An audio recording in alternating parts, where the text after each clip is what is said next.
giving kind of a recap, and I was telling Roger how I kind of feel like there's this thread of corruption running through everybody, right? I mean, I'm not just a little bit. Yeah, I'm not pushing on it. I'm not trying to sort of like bring it out, just simply because of where we are, right? I mean, I think the whole idea of being in the Border Princes is that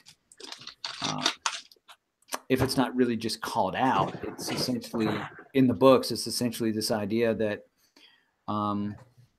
sort of the Sigmar, the overbearing righteousness of the empire isn't there, right? And you're going to find all kinds of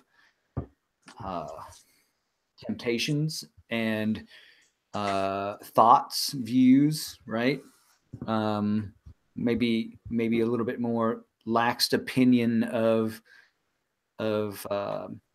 hedge magic, for example, or a laxed opinion of dark magic, or certainly for somebody like Roderick and Otto at the Temple of Verena, they might not even give it any thought that they may have books that would be burned and they would be strung up for, right, in their library. So, you have a priest of Moor who is more than willing to do the bidding, stretch the stretch the purposes of his cult for the bidding of Max, right? You have Ludovic, who I think I certainly have betrayed in a very specific way. Hey. Oh yeah, you're real late. Yeah, no, I forgot that it's an hour difference. Oh. So yeah, it's an hour. So we're an hour ahead of you guys. So that's right. You're in Newfoundland, yeah. So you're a Newfie? No, I'm in New Brunswick. New Brunswick. Oh, you're not too far away. Where are you? Maine. Oh yeah, we go through Maine. We go to. That is the most convenient way to get from America to. Well, it's not flying. No, because we fly to Maine. Oh. Yeah, we fly into Bangor. Yeah.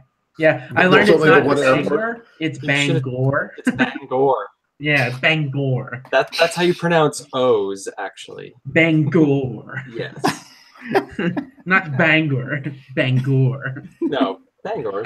Silly Southerners don't know how to pronounce O's from Maine. so many people say banger, which is just ridiculous because it's an O at the end, not an E. Yeah, pretty much anyone south of Maine says banger. Actually, I don't know how I would say. Well, now you do. Yeah, banger. Bangor. Bangor. Yeah, even though Roger. Yeah. How would you say this place? Well, we got. I should probably go into roll 20. Oh, I should put it in roll 20. I was looking in roll 20. I put it in the Google chat. Oh, Newark. Yeah, you say Newark? Yeah. Yeah. What should you say? Wrong. Well, Delawareans say Newark. Newark. That's just like two W's. That's cutting it where it doesn't need to be cut. No, it's New Arc. Like it was an old arc. Now it's a new arc. Or just arc, I actually say Newark is in New Jersey. Newark is in Delaware. And it's weird. And I was corrected when I moved here. I'd say Newark. Yeah. I do. Yeah.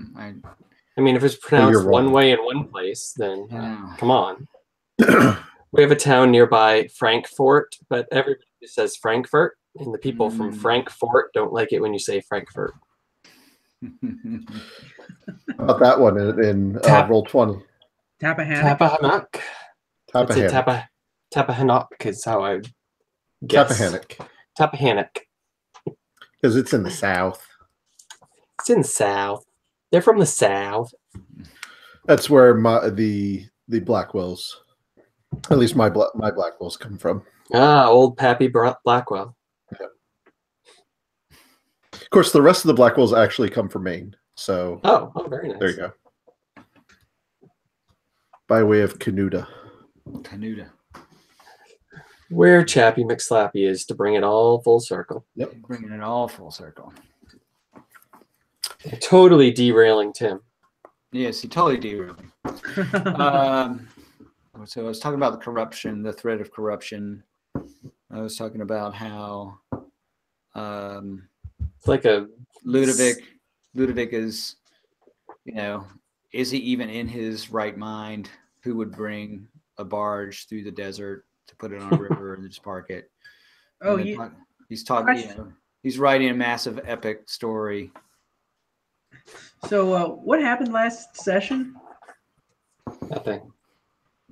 Oh, we didn't actually. Are you talking about the first? The last one I missed. Yeah, we actually ended up. We had Roger. You were sick, right? I was sick, yeah. And then I was still kind of sick. Yeah, Thomas was still kind of sick, and it was just me and Doug at that point. Okay. Yeah, so we ended up. Roger, I'm glad you're feeling better. Oh, thanks. He sounds great. He sounds great. Mine was abdominal, so I sounded good anyway, but I just had no enjoyment out of anything in life. Oh, I hate those. I hate those a lot. Then, of course, you have Taggart and Udrin. You really had there's some stuff there we may get to tonight. We'll see how that goes. What else is kind of going on? I think. So I saw that play-by post. So some guy said that Batista is going bankrupt. Yeah, or the whole town even. Yeah, he said that we're all just going bankrupt. But why did he say that? Where did he get that? So really, what you're hearing here, right? This is mostly just rumor, right? So really, what we're doing is we're picking up this session back from a couple of sessions back. Actually, the last session that we had where you guys were fighting the specter of the fiend that had possessed Vervenshaw. It's crazy that thing's still around. Yeah,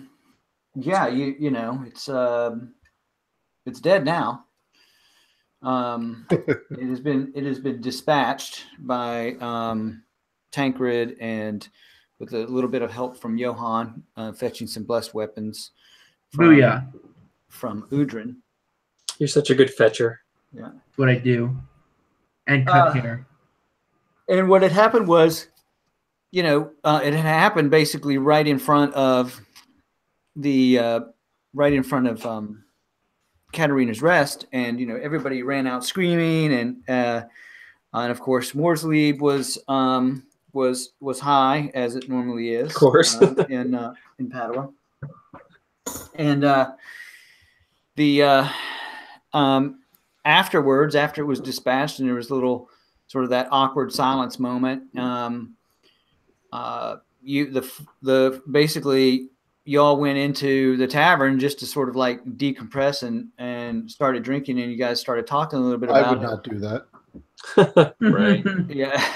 And then people started trickling back in, and now it is, as I put in a play-by-post, basically, it's after midnight.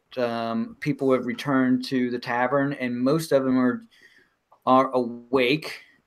There's a lot of people wooing Teamsters. Of course, the Teamsters from the caravan are there, and of course, the caravan is set up in the large common area between the manor and it's kind of the bulk of the town, where they've been selling goods for the last few days.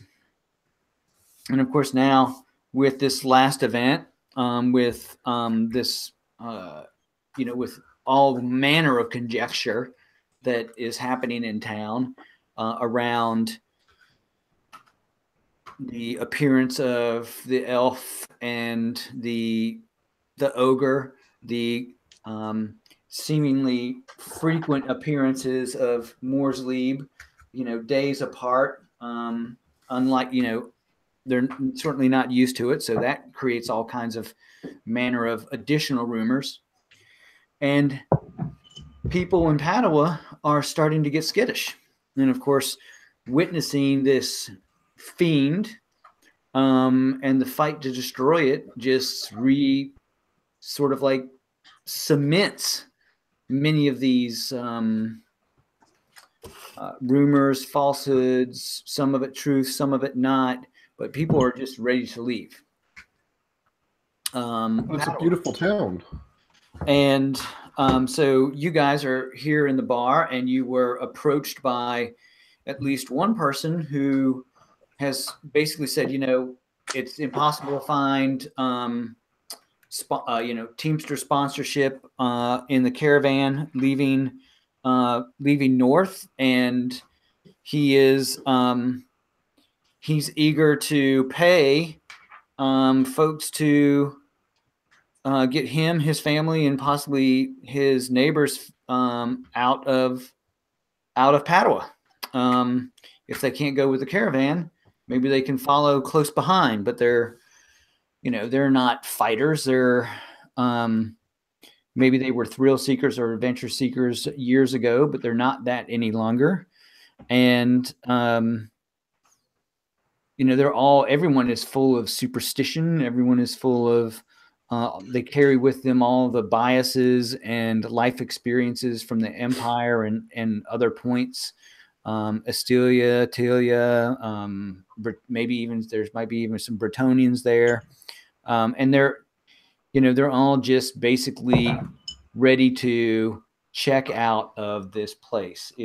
Maybe it's become too dangerous. Maybe there's too much superstition, but that is certainly the general rumor that you guys are hearing in Katerina's Rest tonight. And that's what this gentleman basically came up to. As he leaves, Tancred sort of gets up because he's going to go have a conversation with him, possibly to talk him out of such a foolish thing. And he says as much, and Gertrude sort of follows him.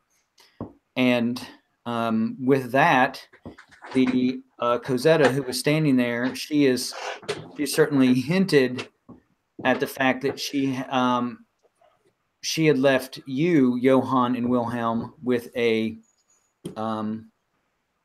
intent of an appointment first thing in the morning on the river. Yeah, right on. And so she makes that, she sort of hints at that, right? I think she was playing the quiet reminder sort of game with you guys, with Tancred being there. Maybe she has a sense of Tancred's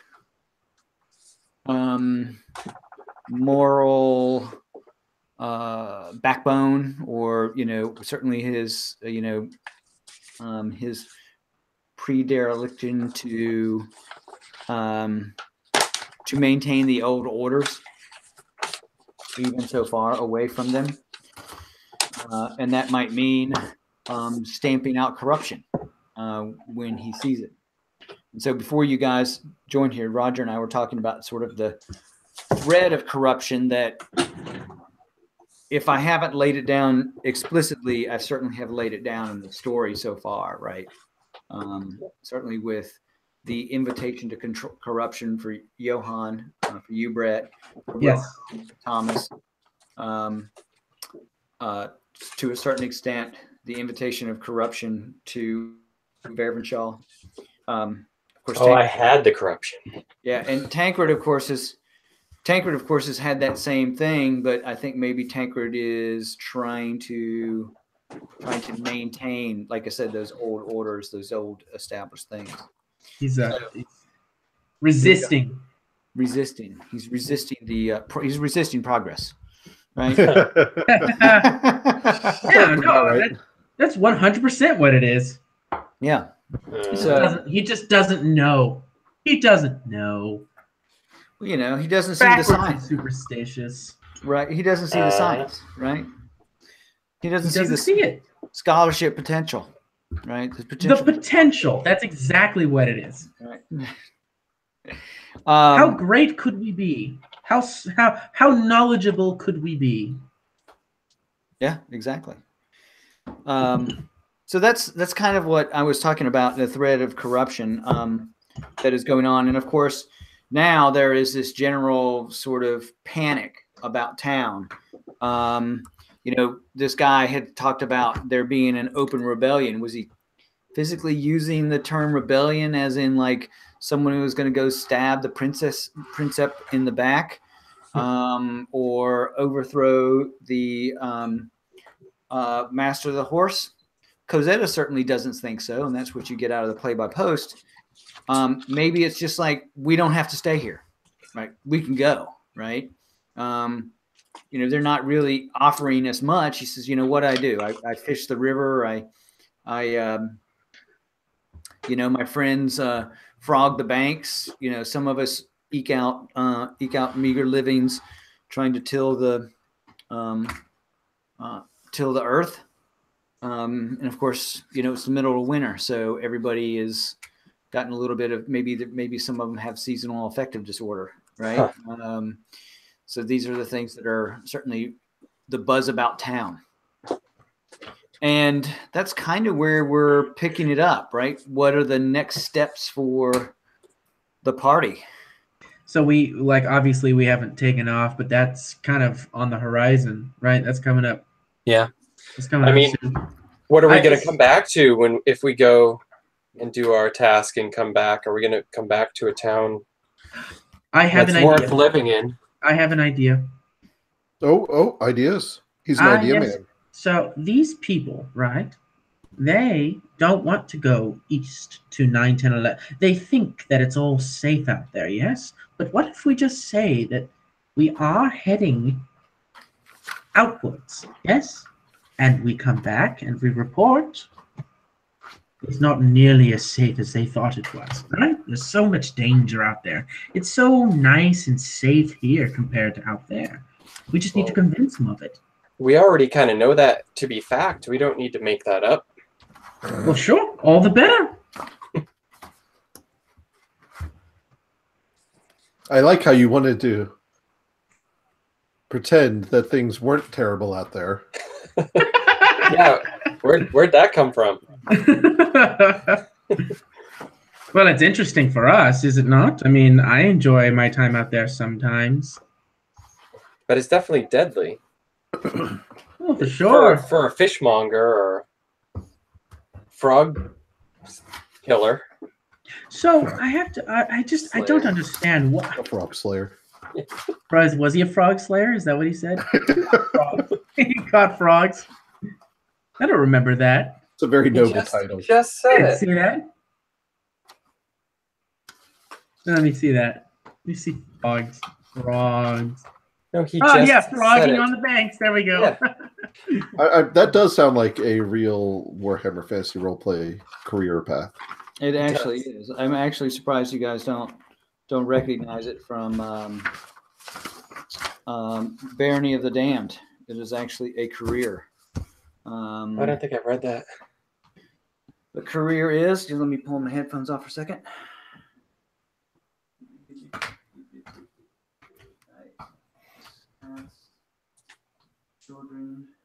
Man, this guy's like, he's like really like, and it's gonna happen tomorrow too. Like, Muslan. Yeah, it's gonna happen. It's right there.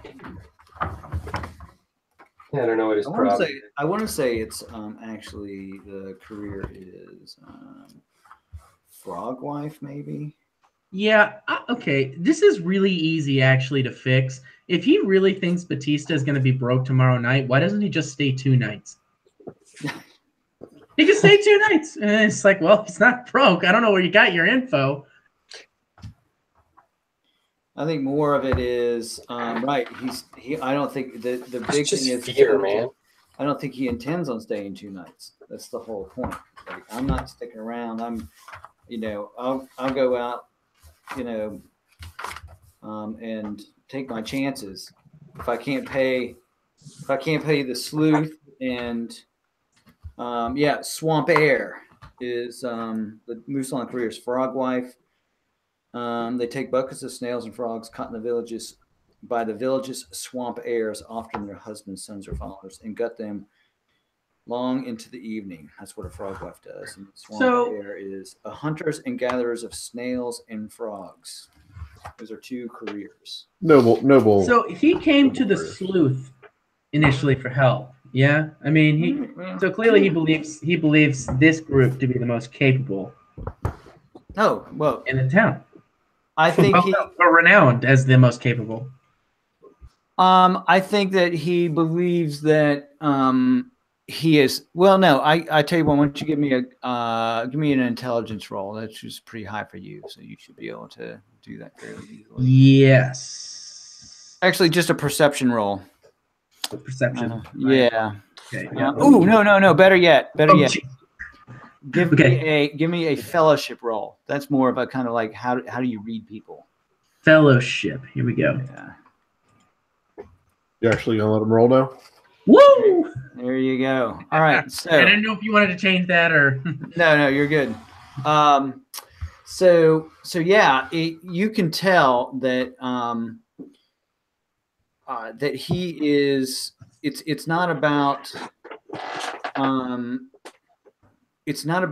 that he sees you guys. He sees that the cheaper alternatives have all been taken. Meaning that, well, if you know the general rule is like if you want to travel with a caravan, you have to find a sponsor, and if you can't find a sponsor with the caravan owner or a caravan investor, you can find a sponsor with the driver or the Teamsters. And the Teamsters have all been committed to other families or other folks that are going to take a share of whatever they might trade. And now it's like, okay, well, if I can't travel with a caravan and I have to follow the caravan either, am I going to go by myself? And chase after the caravan and not have the protection of the caravan, or do I find somebody that will do this for me, right? Or that will provide that protection for me? And that's essentially what he's doing. He's like, well, the cheaper alternatives are gone and safety in numbers. And if those numbers include people that are experienced, that might be even better. So they think that because they go out in numbers, they'll be okay. Yeah. Oh man, they have no idea what's out there waiting for them. We are not leaving what do you want? Well, we could just tell some, right? Yeah. Let them know what's out there.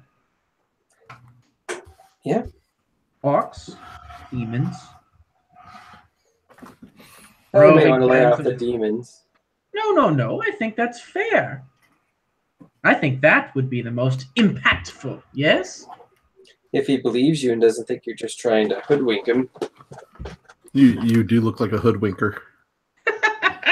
Well, I mean, I may have done my share. Yeah, we've seen your haircuts. Those are works of art. How dare you? Purported haircuts. I mean, they're definitely haircuts. The hair has been irreparably damaged. Damaged? I would have you know, I was a prized, but it doesn't matter. It doesn't count if you give the prize to yourself.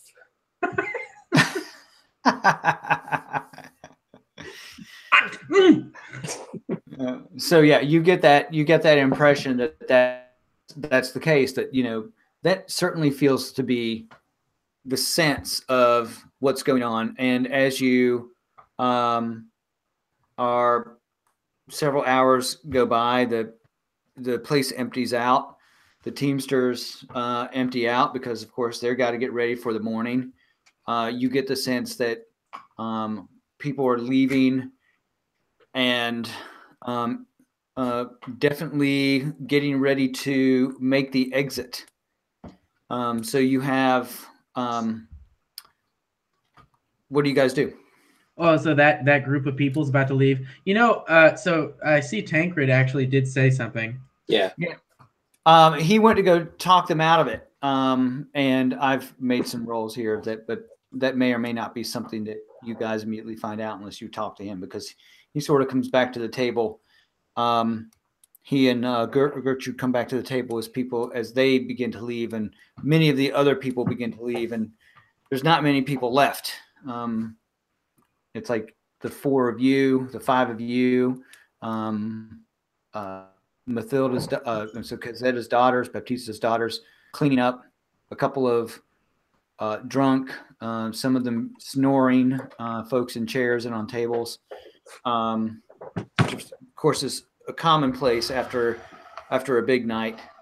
And Tancred comes up and he says, it does not look like I was able to convince them of the protection of the gods and the walls, as Cosetta so rightly cited. They are firm on their intent on leaving, as many people are. I heard much of this. The caravan will leave with many tomorrow. Not too long ago that everybody was celebrating the victory that Padua had in battle, and they were all feeling good about themselves and about the town. Did this change because of the attack of the demon? Tancred looks at you very squarely, and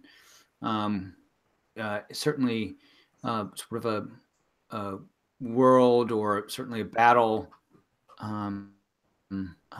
that sort of face and expression of somebody who's seen great death and great despair, sort of something weighing on his life experience, almost fatherly in some way, even though you are decades older than him. Yeah. And maybe you've seen some of this as well, but you've put it, as part of rituals that you've learned as a kid. You've forgotten them. Mm-hmm. And you were sort of given this sort of fatherly instruction. He's basically saying that he says in so many words, simple folk scare easily, and they have seen the touch of corruption, as you personally have weighed on your has weighed on your shoulders. And then he looks over to Wilhelm. I even see a touch of what's the demon or the ruinous power for indulgence? Slanesh. Yes. I even see a touch of Slanesh running through Wilhelm.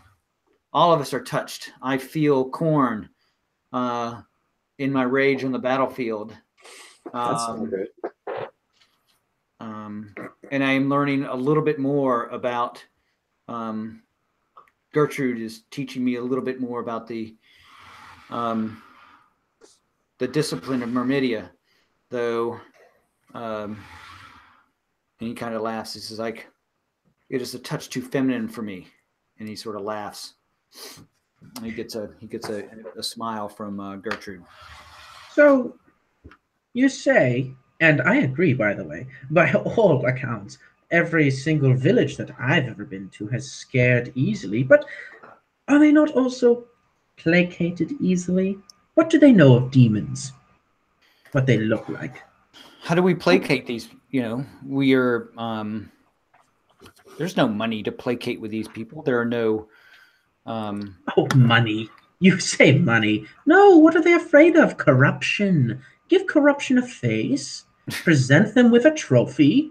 Tell them, this is the face of the thing you fear most within our walls. And once again, the walls become safe. You want to hang a witch?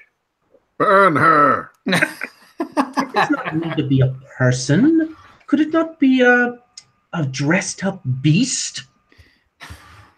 Oh, there are real enough beasts nearby.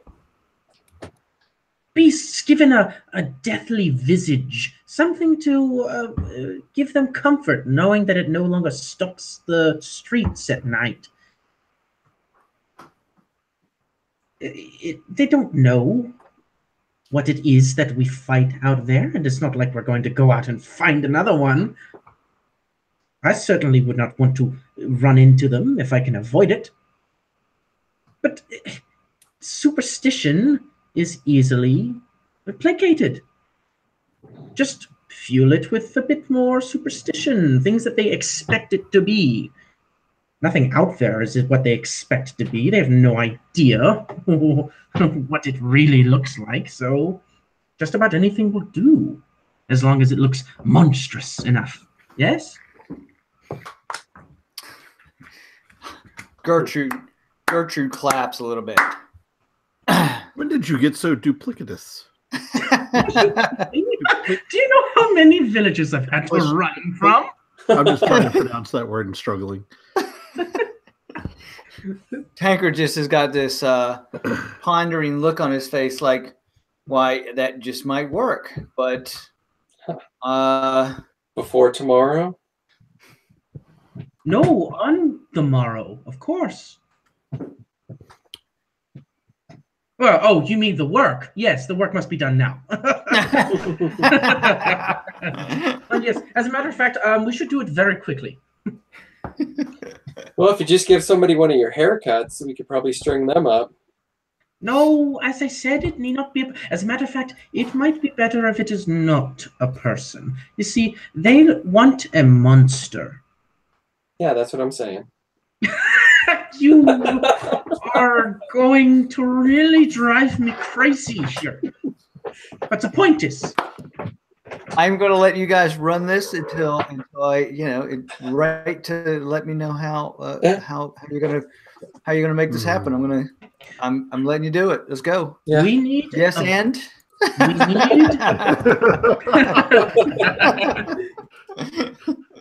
we need a beast. Nothing. It can't look like it was human, unless we carve it up to make it look like it had disgusting, almost surreal, human-ish look about it. But that's hardly our domain. Nobody here is a sculptor, I wouldn't say, unless you count Tancred. Very good with the sword, but what we need is something that looks bestial and demonic enough. Or just bestial, and then we put some horns on it. Make sure they don't get a close enough look at it to realize what it is. But we can't offer up Tigert. But who's Tigert out of character? The ogre. The ogre. No. We can't do that. Tigert is a person, as dim as that light may be. He is still a person. Actually, Johan, give me a perception test at -30. Ooh. And then I would like the rest of you to give perception tests at -10. Make it it goes challenging, right? So challenging. Perception, and mine's at -30. Yeah, yours is very hard because you're in this. Got it. Where is my character sheet? Oh, there it is. My perception finally comes into play. Johan did not.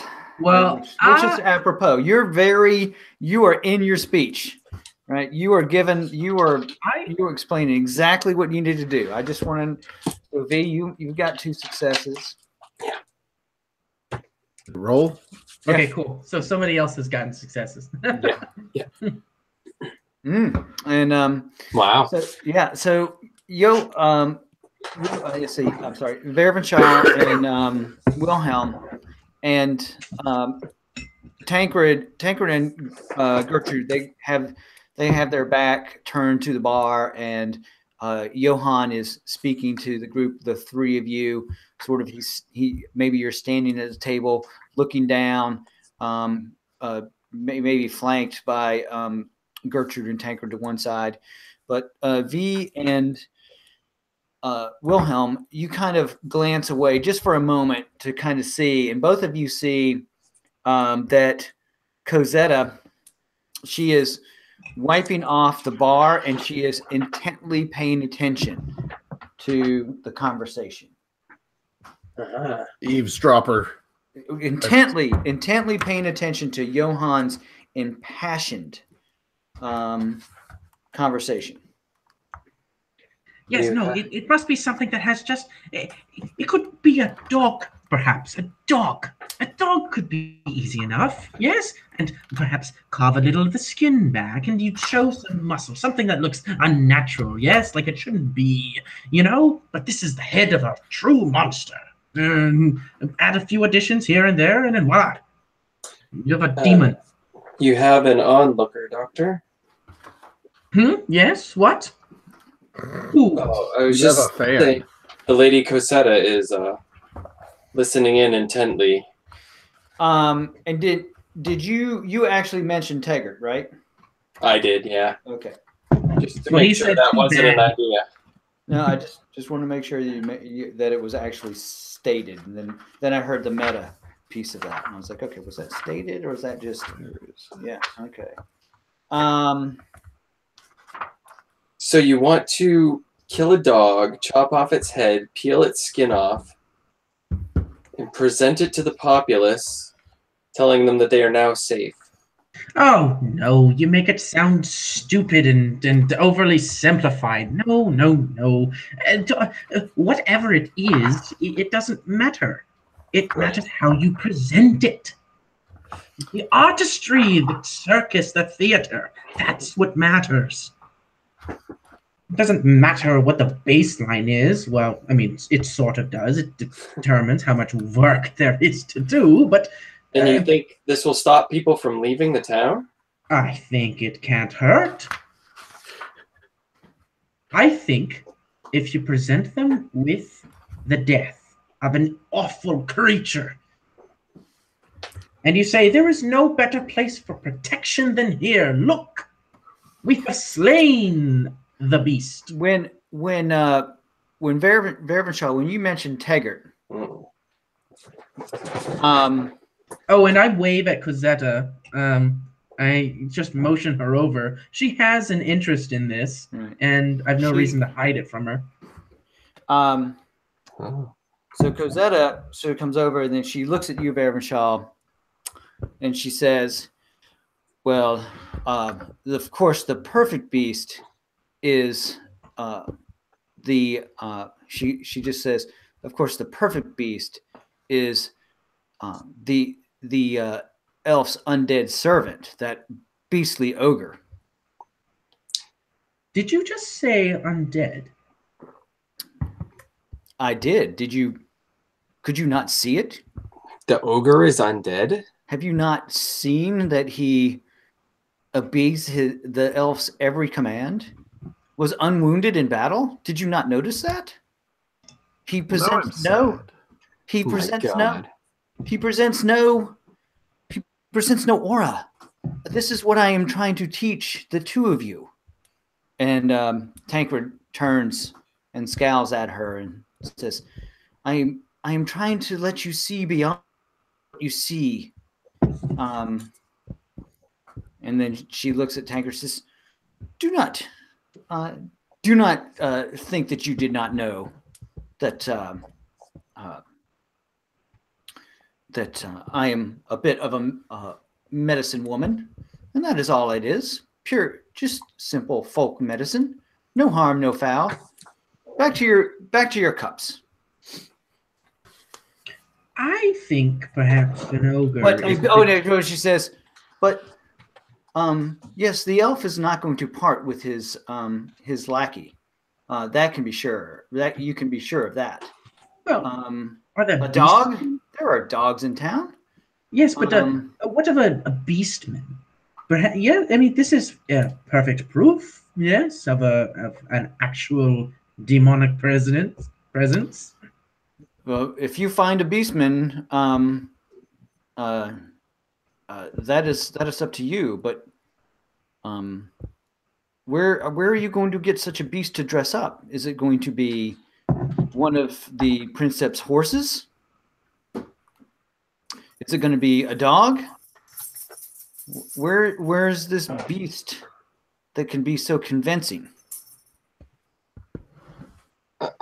Let these fools run to where they want to run. They will new braver folk will come south. Padua will survive. I was here long before the Princeps. Certainly with the settlement of Lauderberg and Mathildeberg. All of these places have changed and fluctuated. While we've enjoyed a great deal of stability in the last few years, stability comes and goes. Oh, that's good. Pork. There, pork. And she's wiping her hands on a cloth, and she says, "More ale." I would love some, but do you not lose out on patrons?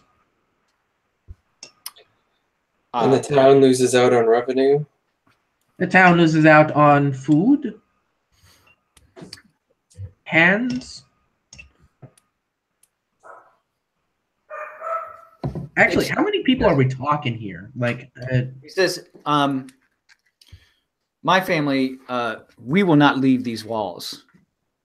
These walls will protect us. They're fools for leaving. What about when there's nobody left to serve your goods to? I will serve my family. I will serve the next brave Princeps. I will serve those that come south on the river. I will serve those brave enough to remain and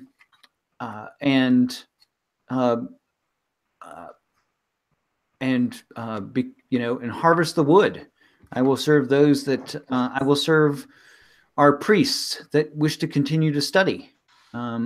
As mere, I will serve these refugees that have been abandoned outside the fence. Maybe they will come in. Oh, yes, that is true. If these people leave, then there will be room.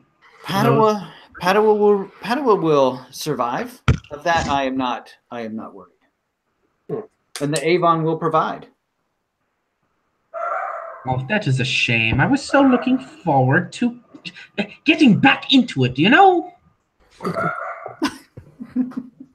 But I do suppose there are plenty of hungry mouths on the outside that will take any chance at refuge that they can get.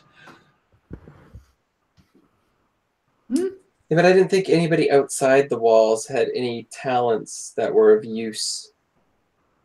What, they can't till fields? That's my understanding. Are none of them able-bodied? They're weak. They might be the less brave of Urbane, but they're the less brave as opposed to the lot that are leaving. Right, but they are on the plane. They are certainly exposed where they are now, and if the gates open and they can find shelter in empty homes, then yeah, why not? Why wouldn't they come in? Why haven't we brought as many of these people as we can hold inside the walls? That's actually that is not a question for me, Elf. I was just thinking that. I was just thinking out loud. Oh, you were thinking out loud. Oh, okay. But I was thinking out loud in the tavern, yeah, in Katarina's Rest. Yeah. Yes, perhaps it doesn't matter at all if these people leave. Who were they?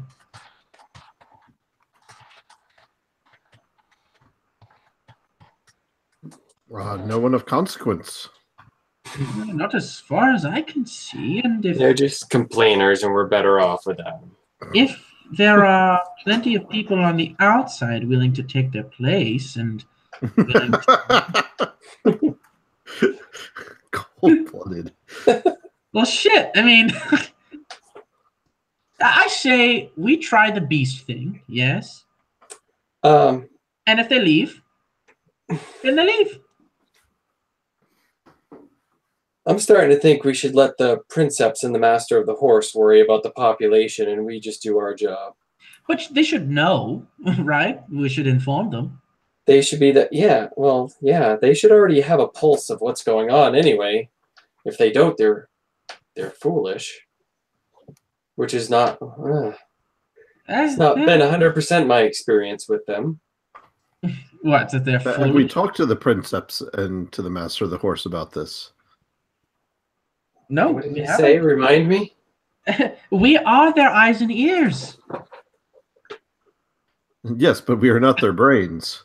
No, but if they don't have their eyes and their ears, the brains don't count for much.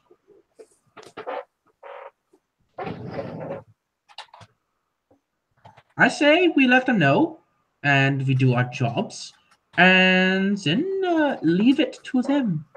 Yes, make our suggestions as we have made them here, and follow their instructions. Yes, after all, the journey that is on the horizon is on their instructions. If they change their minds, they change their priorities, well, they do so.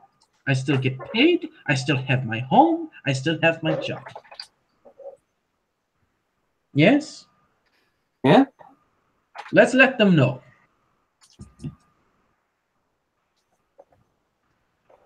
Okay. Also, I'll be right back. Just a quick bio break. Now that you've talked yourself out of horse mutilation? Or dog mutilation. It really didn't matter, he said. Maybe we could have done a large toad. I'm pretty sure he was willing to tie or to sew a dog onto a horse. Probably, and then smash it with an anvil. Hey, there's nothing wrong with smashing things. So I just want to point out that I'm not letting this suggestion that Taggart is undead just go. Yeah, I'm not pleased with that one either. What the heck? That's not cool, Tim. I'm actually surprised none of you have asked anything about the motivations of your characters. Of our characters? Well, no, I should say NPCs, because I figured I came down from the Empire with Maximilian and Ludovic, so I have some built up, trust there from my travels, and that's kind of the theory I've been playing off. Is I've got to know these guys and I trust them. That's why I'm working for them. And nothing that has happened has given you any sense of I've just had a sense of we might be doing the wrong things for the right reasons. Wait, what did I just walk in on? You're talking about the I'm talking about my meta Vervinshell's meta motivations and her connection to the Princeps and the Master of the Horse, and why she follows them. What might seem like blindly to you guys, but there's a background behind it from my point of view. Oh, are you talking about us collecting the talismans and whatnot? Yeah, and continuing to go even though things seem more questionable by the adventure. By the day, by the task that we're given. Just from a meta standpoint, just from the fact that one of the things that was it the Master of the Horse, I'm pretty sure it was, that explained that getting the stones, it's we want to eliminate all sin. We want to reorient people's their impulses, and it's that sounds a lot like you're trying to tyrannically control everyone. He's a witch hunter. Yeah, and so you're saying that's normal. Yeah. I mean, that doesn't count against him. That counts in favor. I'm sorry, that doesn't count against my theory. That counts in favor of it. Right, but I'm saying I'm not surprised that that he kind of sets those up as his goals, because I know him to be at least outwardly a fanatical witch hunter.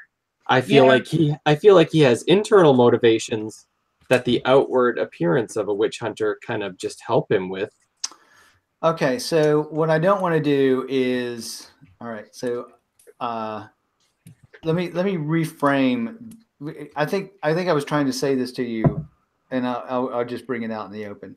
Okay. I'm trying. I want to make sure that I reframe this idea that. Okay, so let's pretend for a moment that let's pretend for a moment that it doesn't matter that Taggart would be undead. Instead, ask. Though it does, right?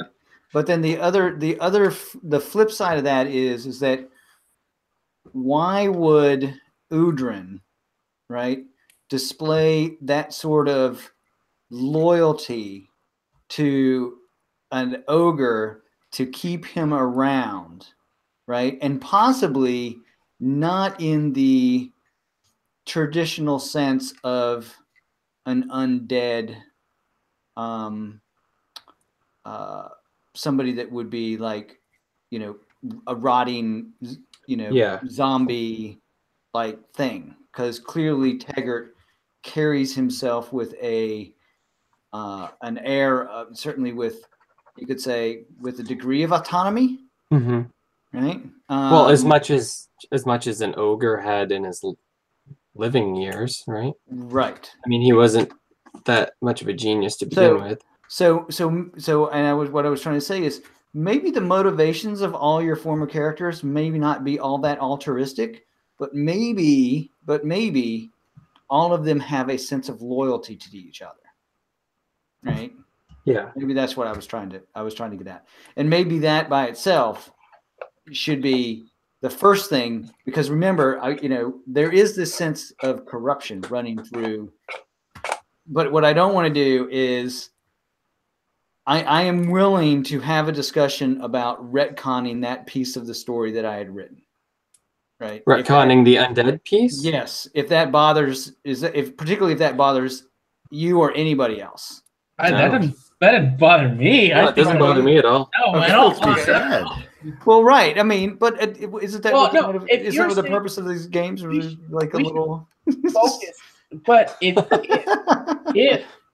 I mean, like, okay, so having this conversation, I'm assuming that now that we have this conversation, it's telling me that's a super important plot point. So now I know as a player to start pursuing that a little bit more. Well, it's going to be anyway. I mean, if you think about the Warhammer world and an elf having an undead ogre associate. That hypocritical son of a bitch!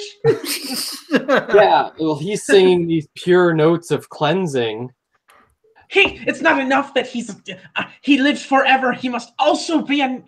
But at the same time, we're going back to kind of our loyalty, and I'm kind of feeling that Vervinchell's backstory kind of imparts some loyalty on Maximilian and Ludovic before our story even started. And so, actually, let me also say something for Roger and Thomas to a certain extent, and then I'm sure you guys have talked to Doug about it.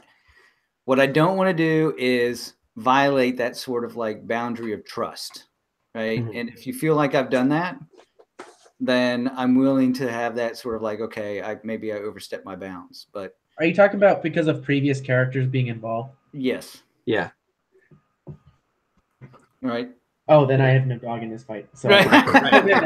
That's you guys. And Taggart was an NPC, so in theory, yeah, you could do whatever you want, right?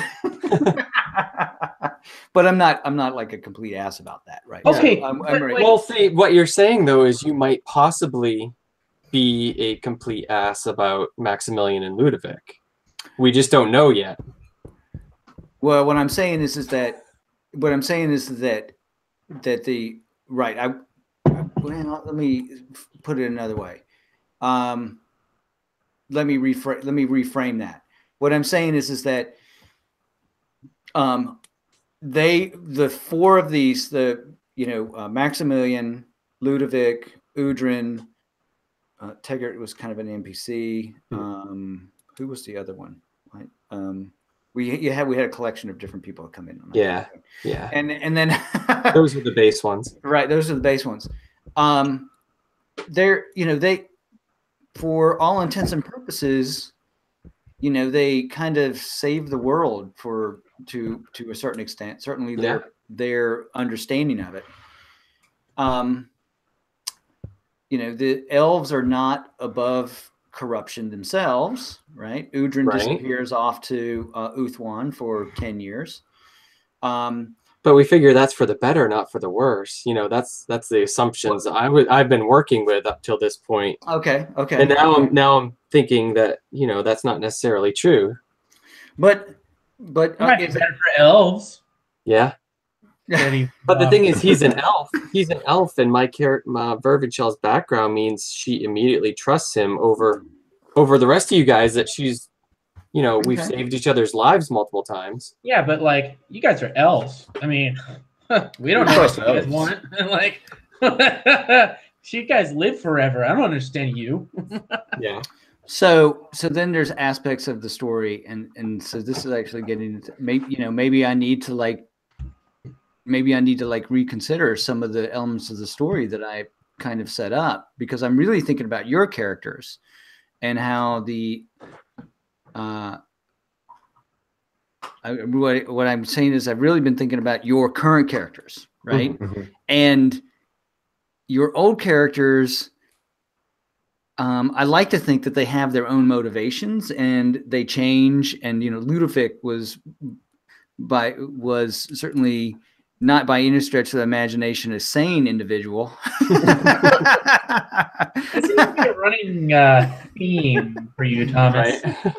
It works for me. Maximilian was certainly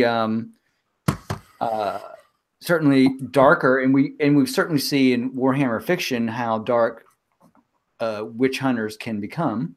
Yeah. And Udrin is so aloof that what is his, he looks at Johann and Wilhelm, and he probably sees literally candles in the wind, right? For lack of a better description, right? You're talking about Udrin? Yeah, Udrin, right? Yeah. I mean, he probably looks at he probably sees V as this sort of like, young, inexperienced high elf who's,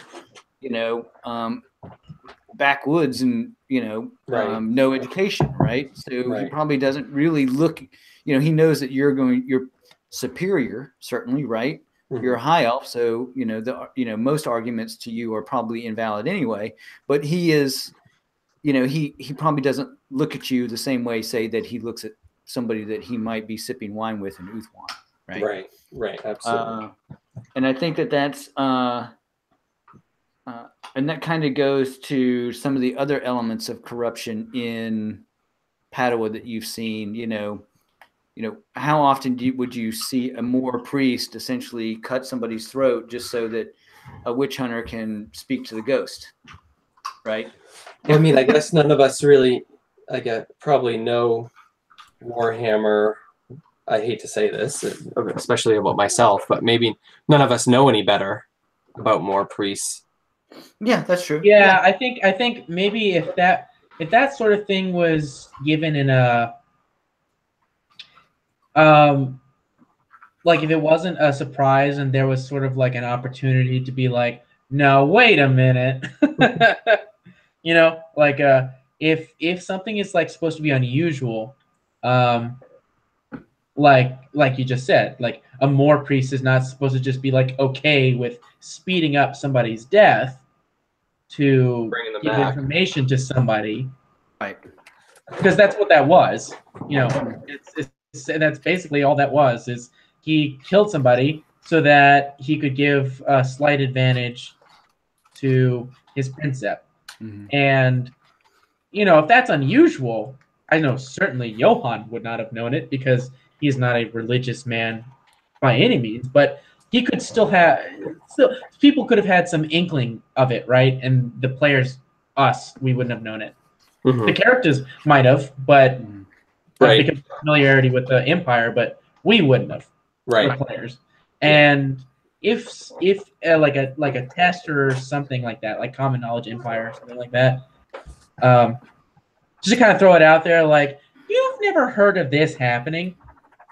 I will say this, and that might have happened, and I just forgot. Right? Yeah. I mean, and maybe I just forgotten. We're just bad players. No.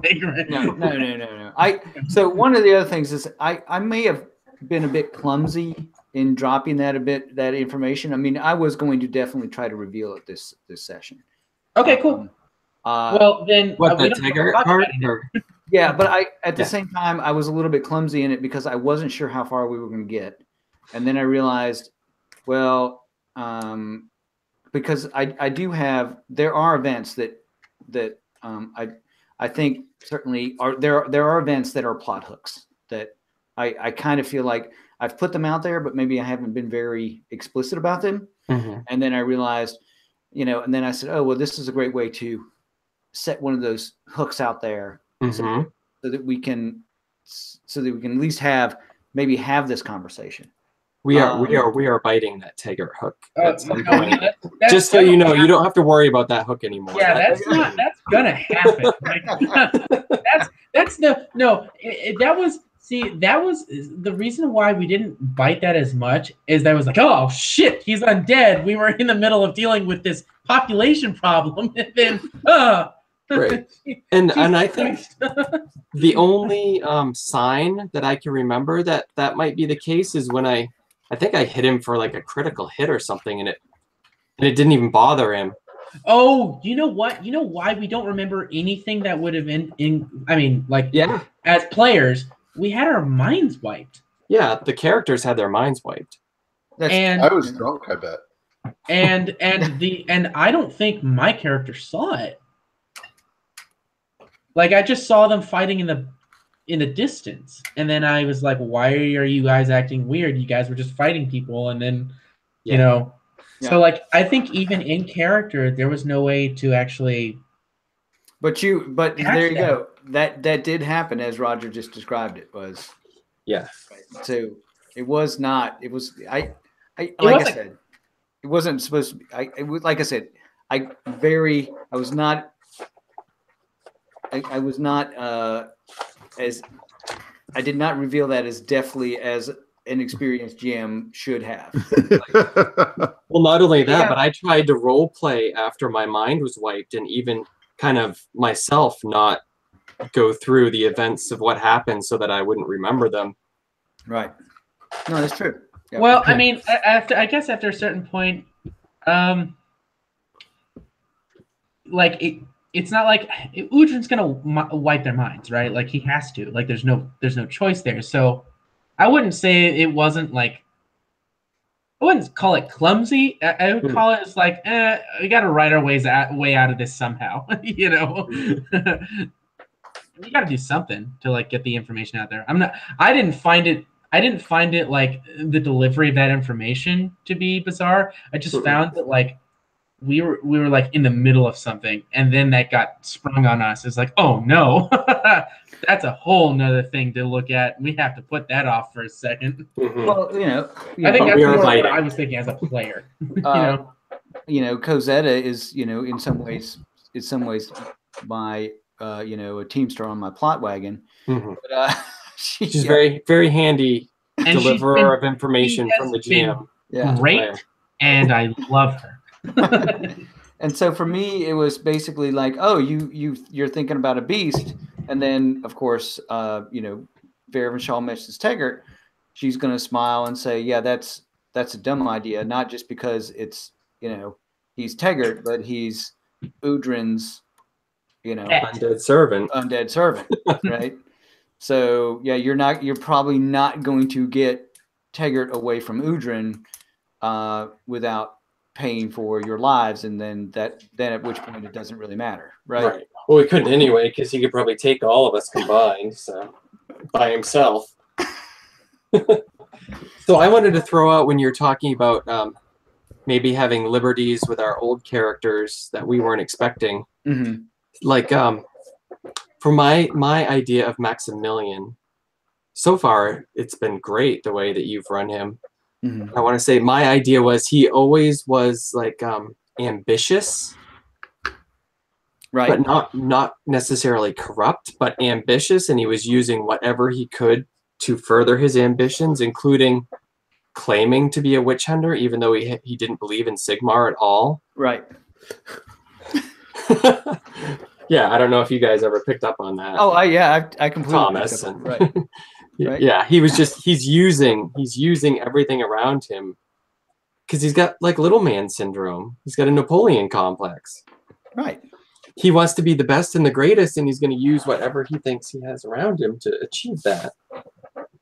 But I never thought of him as corrupting, even though I guess if you look at the way halflings are presented sometimes in the novels, they can be right devious little untrustworthy guys. Right.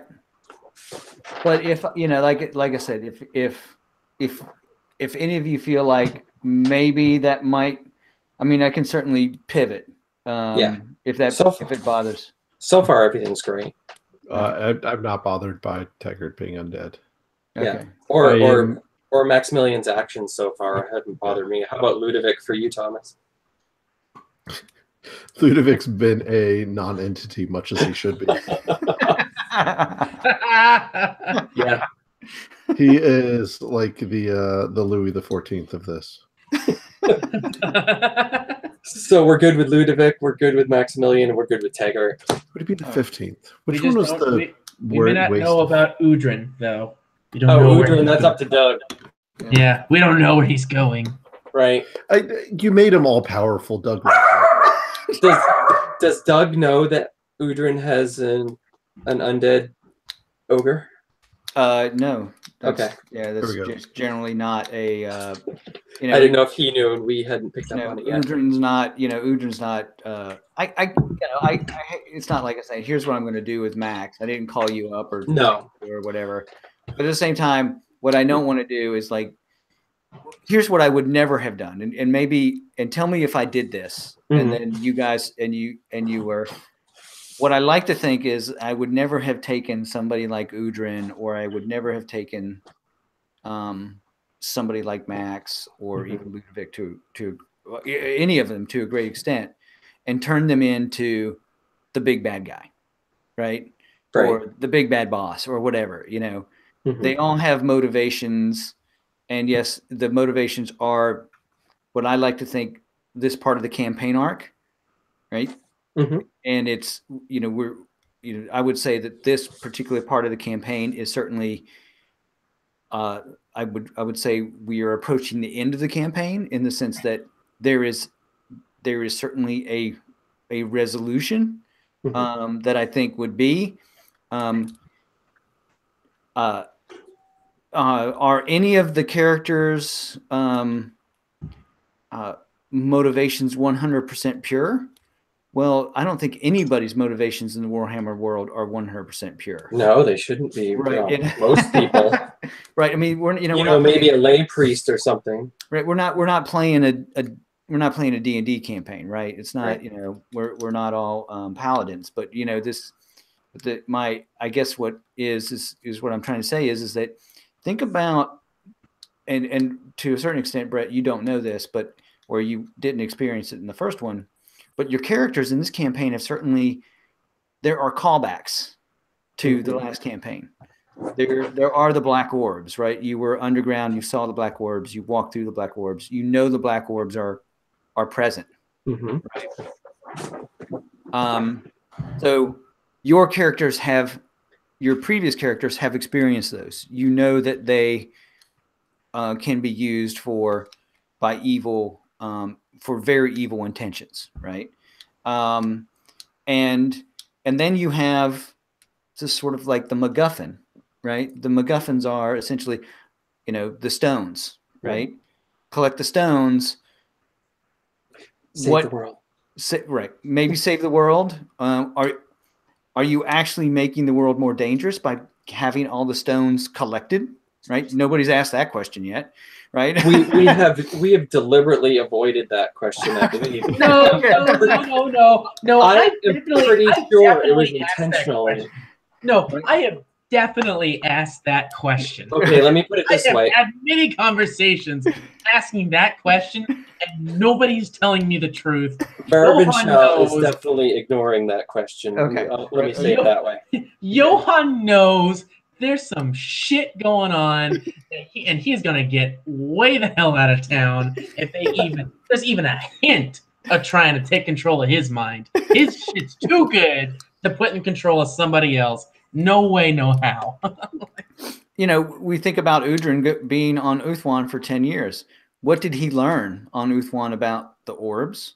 What did he learn on Uthwan about the stones? Maybe what did he learn on Uthwan about Abdul al-Shar, the original Abdul al-Shar, in his attempt to invent the empire? If the stones do what Maximilian thinks they do, and I love, by the way, having this meta conversation. I think it's important that we do have this meta. Me too. I needed that. I needed that tonight. Right. And Udrin is the one who informed him of this, and he was being honest about it. Mm-hmm. It might be worth it to Udrin to control the entire human populace and their urges, to deny chaos its influence to a significant degree. I mean, I'm just thinking out loud. If it means the survival of the elven race because they're dying, if you can stem the tide of corruption in the world, and humans are the major source of corruption at this point. Elves are significant, right? Because they're elves and their souls are larger and they're more powerful, but there's so few of them in comparison to humanity that collectively humanity has a much more significant impact on the warp. Mm-hmm. Which means that if you can control their urges, you control the warp. You control the bad parts of the warp. You can cut them all off. Who gives a shit about free will for humanity? Right. Who cares if it means you save your race? And what I'm saying is I'm playing an elf, and I'm perfectly okay with that. Oh, you would be. So I'm deliberately ignoring the ramifications of us bringing all these together and the question of whether it's for the best or not. And so it's a good thing that me and Wilhelm are not disclosing our powers to anybody. Right. My God, this is so Warhammer. What powers? Right, or particularly Tancred, right? Tancred is, right now, I can imagine Doug, on hearing this, is, he's, thumbing the pommel of his sword, thinking, well, I've got something, I've got a serious issue with corruption, right? Mm-hmm. Manifest in an ogre, right? I mean, undead. What's the definition of undead? Do I need to, is Tancred willing to redefine what that means, right? Yeah. Is he willing to let it go? Right. Undead in the context of necromancy, in the context of evil and decay, or undead in the context of being subdued and perfectly docile, right? What does it mean to Tancred right now? So that's certainly something that I think Doug should chime in on. Yeah, definitely. Because I'm not going to play Tancred. I kind of feel like he would not that far. Yeah, I won't take it that far. And I'll leave it to Doug to chime in on that. But I think that when I was trying to, and I said I have a lot of plot wagon, right? To sort of like dump. One of the things I was looking back on was some of my original notes, my original story notes, and I've got got all this stuff about. I actually have stuff about the Khmeri, lots of stuff about Arabian, right? So remember, you're also in the lands of the Tomb Kings, right? Or potentially, certainly, we don't really touch on it, but the Lich Lord, Nagash. Not Nagash, but God, what is his name? It's He's escaping me right now. It's he's actually Nagash's mortal enemy. They were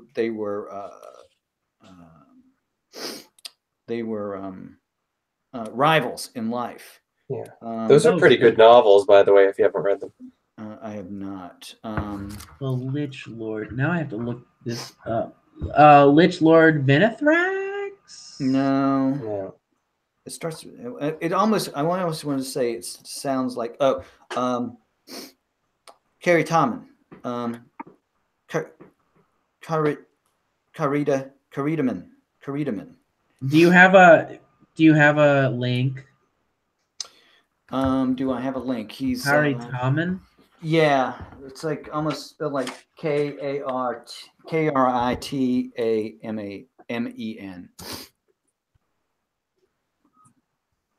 Carrie Tommen Warhammer Wiki. Yeah. He was he was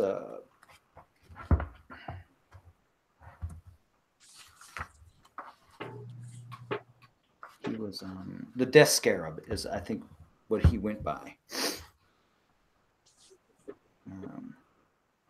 But yeah, he. So this is where he ruled. Well, he was in the he was in the Border Princes. Oh. Yeah. So somewhere in these Border Princes, and in these Badlands of the Border Princes, is the tomb of the Lich King or the Lich Lord, which. Oh wow!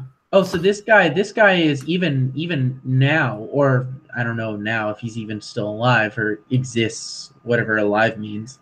Yeah. Well, is still like opposed to Nagash. Yeah, absolutely. Yeah. Oh wow! This guy was a nationalist, man. He loved his people.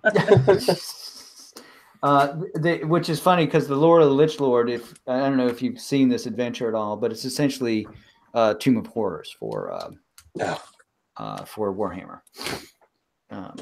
It is quite a death trap.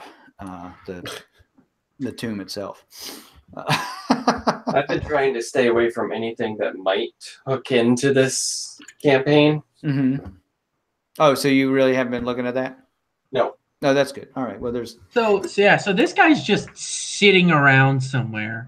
He's sitting in the bottom of his Tomb King, influencing the Border Princes. That's Holy. That's shit. one of his. That's one of his motivations. Johan's got to find this guy because his life sounds awesome.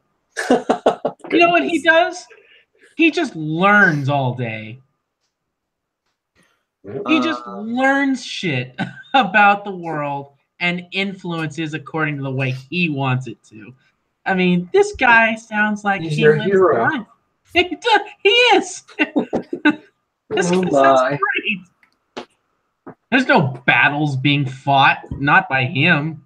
He's a very slow mover. Have you looked him up? Did you look him up? I'm reading about him right now. Oh yeah, okay. Yeah, he's still interested in gaining more knowledge. He concentrates less on scrolls than on people now, determining the ways of the modern world and its inhabitants. Mm-hmm. Yeah. This is a guy who spends most of his time learning about the world. Yep, through his Well, he's got to put all that learning to use at some point, or it's just. Oh yeah, sure, but it's very meticulous and methodical, and the way that a really old guy who's got nothing but time would act. Just slowly manipulating things here and there. Yep. Yeah. Shaping the world. Yeah, this guy sounds awesome. Yeah. Oh my goodness.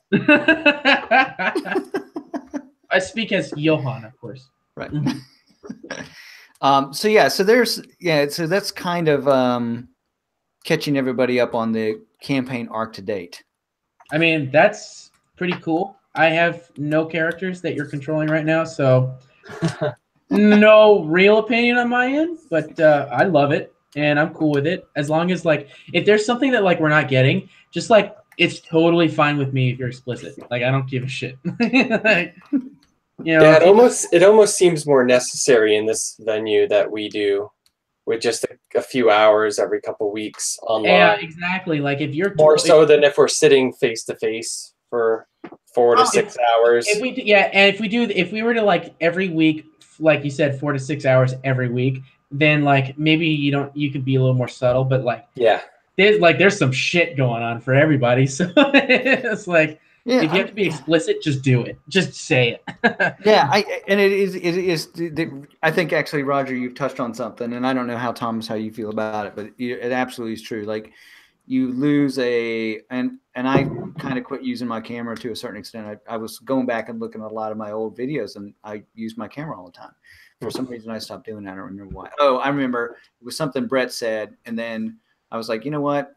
Maybe I really don't care that the NSA is watching my phone. and I had a moment, a reality check. I said, you know what? Yeah, what are they going to watch? You know, it's not like I'm fapping on it or something, right? Thank you. Which we're all thankful. Say, watch this. Here you go. Yeah, right. And then what are they going to do with it? I mean, like, I don't have any control or anything. I'm not like a CEO of a company where they could, leverage me by proxy or something. So see, yeah. I was onto something briefly, and then you said, "Nah, whatever." But yeah, I mean, I think you do. You're right. You lose a certain amount of context, and if we were meeting every 2 weeks face to face, then yeah, it would be one of those things where I could kind of pick up on, and we could have. We could have a beer afterwards. We'd go out to dinner and have coffee or something, and we can catch up. And then, we chat about what's going on in the game in between. Yeah, exactly. And we're not all the time doing that. And I think that sometimes, we do have to have these conversations, right? Right. We do have to say, okay, so. And there was a time when we were all available to do, like, say, more play-by-post when we were getting some of that in between too. Mm-hmm. Yeah. And I was, the last. Certainly the last year has been a little bit crazy for me, certainly in my job. And now I get picked for jury duty, and I know we're coming up on the break. Let me tell you my jury duty story, because I was really, really sad I didn't get picked. Oh, I read that, and I'm like, more good on you if you care that much. Did you read the? I did read the whole thing, though. You read the whole thing? Did anybody else see it? I did not. I thought I read the whole thing, but oh well, okay. So Brett, you didn't hear it. If you didn't see it on my post on Google Plus, so basically, I get there, I get picked, like, to go into the jury room, and then they pick 13, and I'm one of 15, and they pick 13. Quote, I'm doing air quotes here, randomly. Basically, they rip your name off and put it into a bucket, and somebody picks the name, and somehow I didn't get picked out of from the 13. So whatever that odds are, it's pretty incredible that I didn't get picked. Mm-hmm. And then, so I'm sitting there, and the judge is talking about the case and whatever. And I noticed that the gentleman, the defendant, he's by himself. At first I thought it was the lawyer, right? And I was like, oh, he's not dressed in a suit or anything like that. And then sure enough, my assumption turned out to be correct. He is defending himself. And this is an assault and battery case. And the prosecution for the Commonwealth of Virginia has got 2 prosecutors. They're young people, right? Or probably junior prosecutors in the Commonwealth of Virginia. And they're sitting there. And so the jury, the poll jury gets pulled up. And then they're going to do what the jury, they poll the jury, or it's not that. It's they ask questions to find out whether or not you have any biases or prejudices or experiences that might make you biased or prejudiced on the case. And so both sides are allowed to ask questions of the jury. So the prosecution gets to ask first. So they stand up, and they've got prepared questions for all the jurors, because as they walked in, I'm sure they took notes about people and how they were dressed and, how they carried themselves and stuff. And so the prosecution guy stands up and he says, so I'm getting ready to ask you some questions. This is called voir dire, and we're going to find out, whether or not you carry any prejudices or biases that may make you not impartial on this case, and we want an impartial jury. Some of these questions may seem personal. Just know that they're not meant to offend or not meant to make uncomfortable. And he says, like, for example, I don't like chicken wings.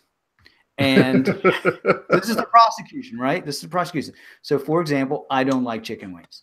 I would not make a good chicken wing contest judge, right? So if someone were to ask me to be a judge of chicken wings, I would probably, or a chicken wing contest, I would decline. So he says this, and then he begins asking questions, and people answer, you know, oh, have you ever served on a violent jury with a violent offender?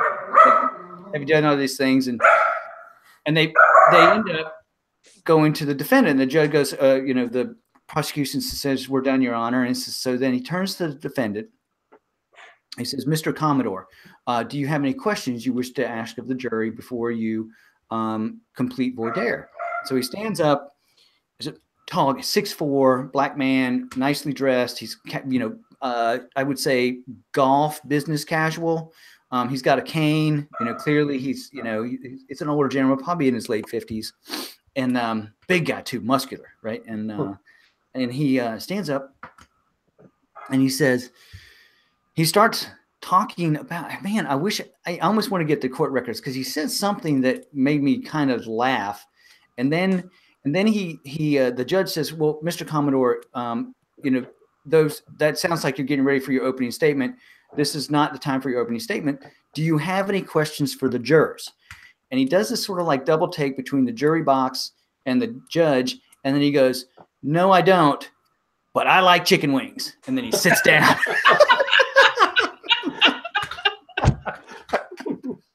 And then he sits down, and everybody in the courtroom starts laughing. and I just, so immediately everybody's biased in his favor. Right. I mean, it's just like right off the bat. I mean, just gotta throw that one out there. Right.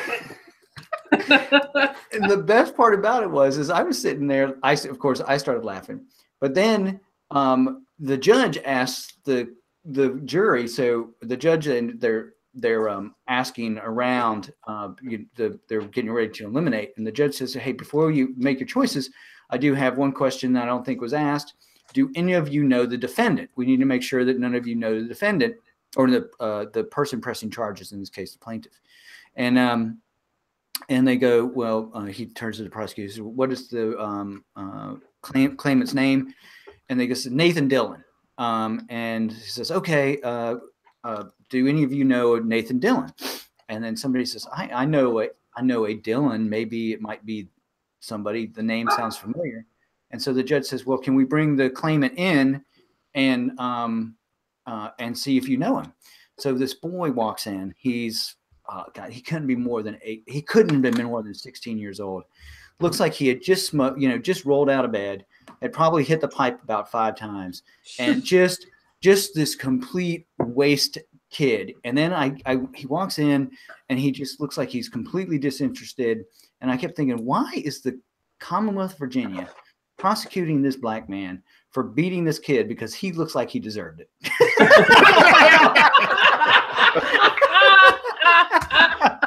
I feel like beating on him right now. I just met him.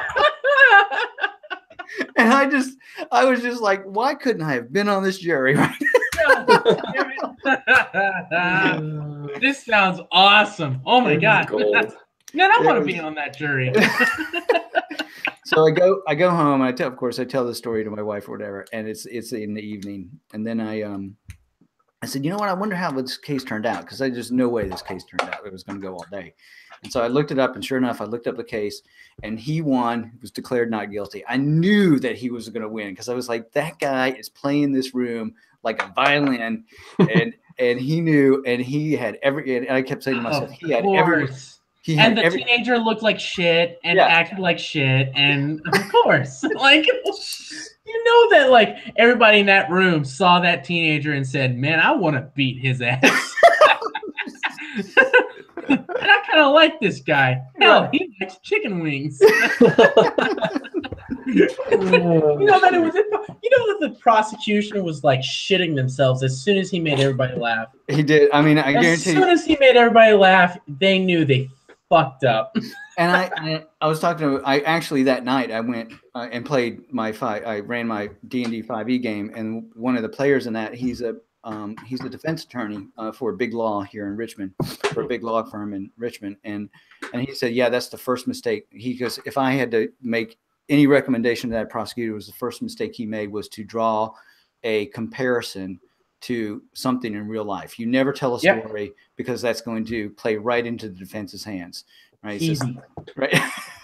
Bro, come on. Like, I mean, no, that's like you just made the defendant a human being. Exactly. Yeah. You just made him a human being, and that means that's a real person that they could just like be friends with. Yep. Right? You're not gonna send your friend to jail. Right. Come on.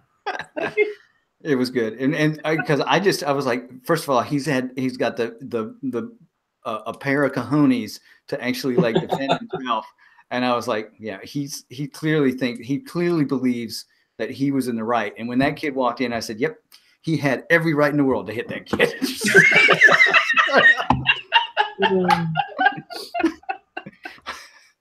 And of course, I knew. Love it. Because I wanted to hit that kid.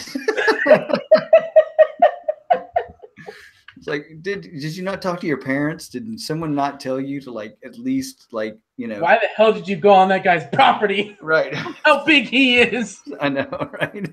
Get your shit together, man. Oh God. All right, hey, let me run downstairs and put the puppy to bed, and I'll be right back. I'll be right back too.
Oh.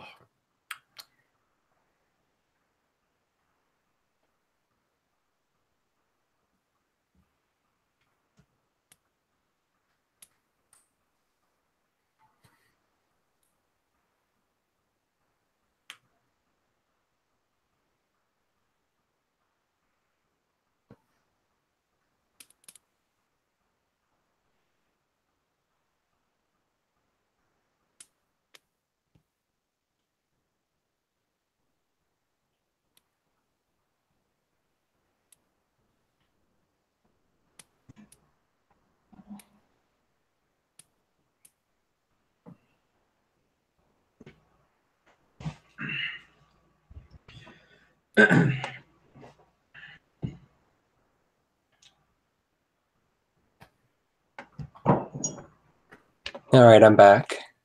Yo, save. Save or die.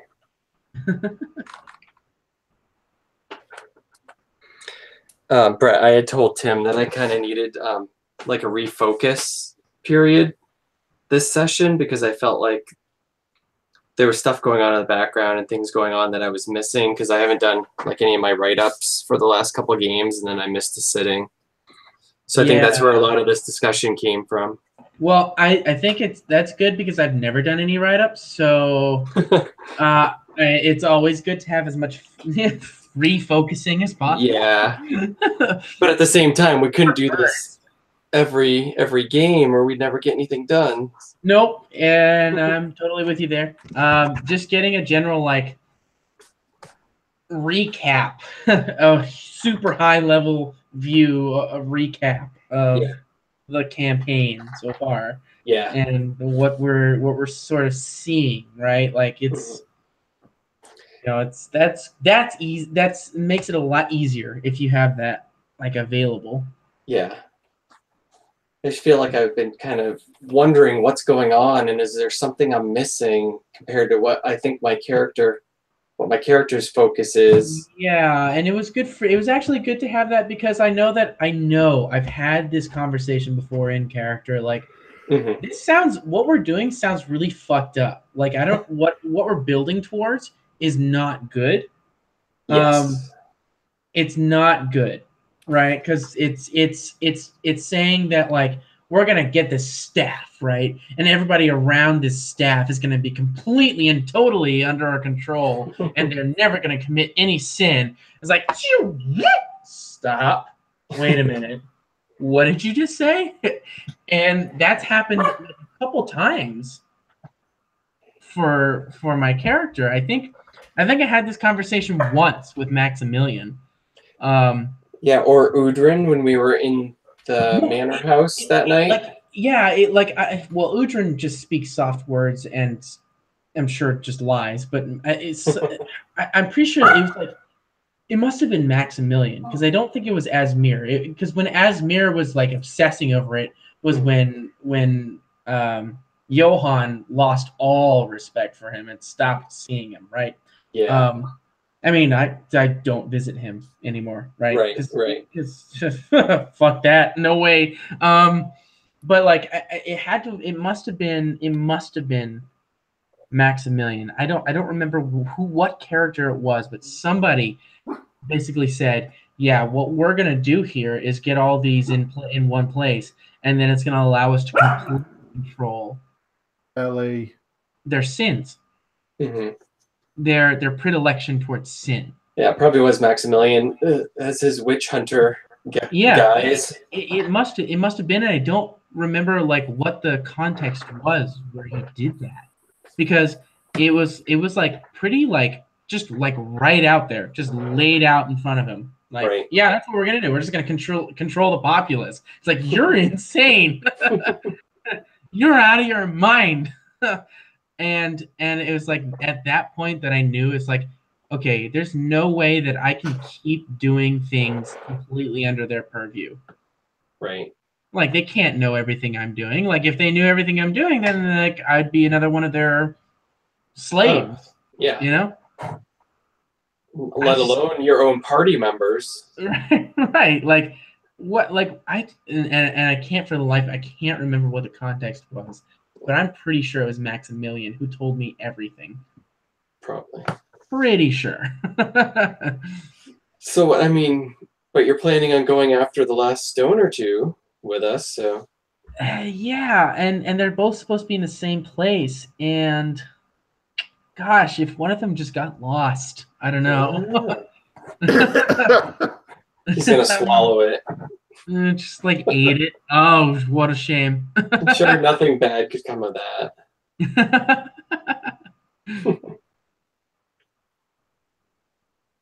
No, that's the thing. It's like, how do you just like stop that from happening? It's like, I don't know, but like it seems to be that like knowing more is better. Yep.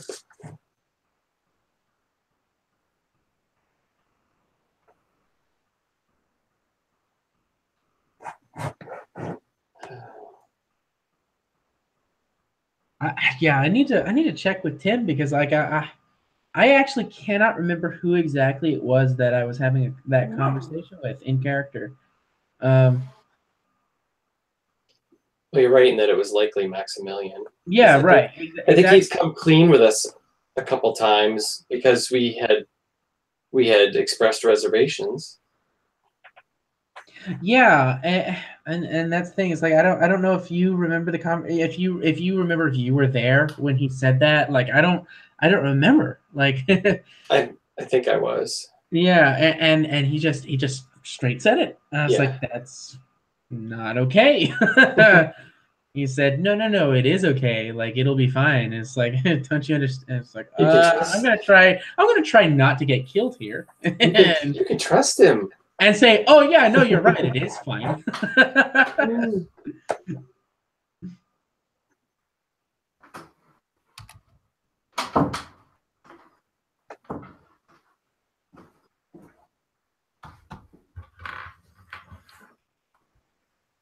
Hello, hello. Hello. Hey, I got a question for you. So we were just talking, and I've mentioned a couple times. It's like I remember the conversation. I don't remember what character it was, but we're pretty sure it was Maximilian, where they actually he just laid it out, right? Like he just said, we're going to get all the stones in one place, hang him on the staff, and it's going to control the sins of the sinful nature, basically, of all mortals in some whatever in this area or throughout all the world, right? That was Maximilian, right? Yes, I believe it was Maximilian. Yes. And do you remember what the context was? And was I the only one, or was the whole party there? Ooh. Yeah, that's what I don't remember what the context was. I just remember that, like, I heard that, and then I know in character and out of character, I just like creamed. Hold on a second. Let's take a gander at my notes. I just remember that at that point, that was when Johann got suspicious of what we were doing. Okay. And he never formulated a plan to stop it, but he knew that it couldn't go through. He knew that it couldn't go through. Like, this isn't okay because you're stopping people from being people, right? Like, they're not. I do know. I actually do remember you actually saying that was not a good.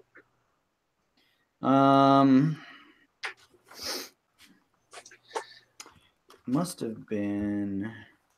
So you sure it wasn't that night that you were arguing with Udrin in the manor? No, it was way, way before that. It was actually pretty early on in the campaign. I want to say. Okay, so at this point you guys would have been. Okay, so this is where you guys were going to. This is where you guys were in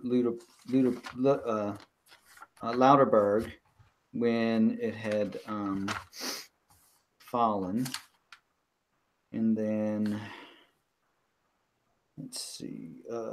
Let's see.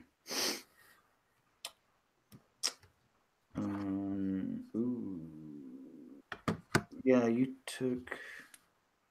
took advancing to scholar. Johann met with Cosetta. So maybe it was before then. Session 68. No detail. Don't have a lot of details there. Apparently, I started making some notes about painting.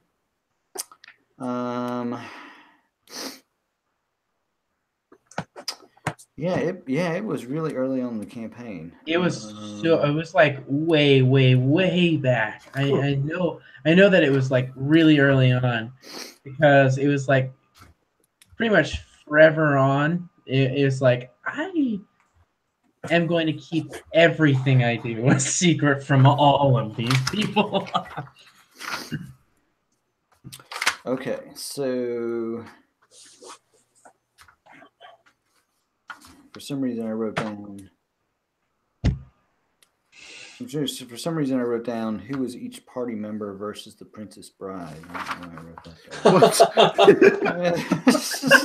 I might be interested in hearing. I'm definitely interested. And now I'm. Well, I think I'm the Spaniard, and Tancred is the giant. Who is the doctor? Really? Which one of us is Mad Max is what I want to know.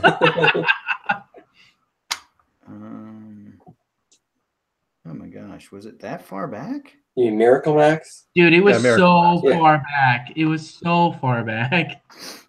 Absolutely way, way back.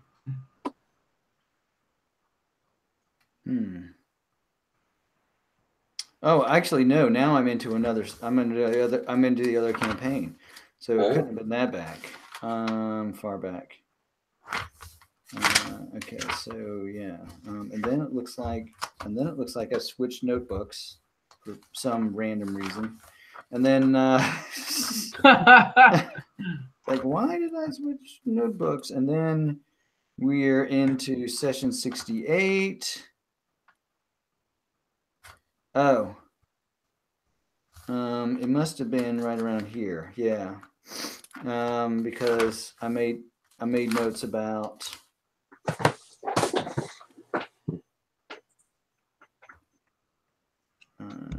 I made notes about the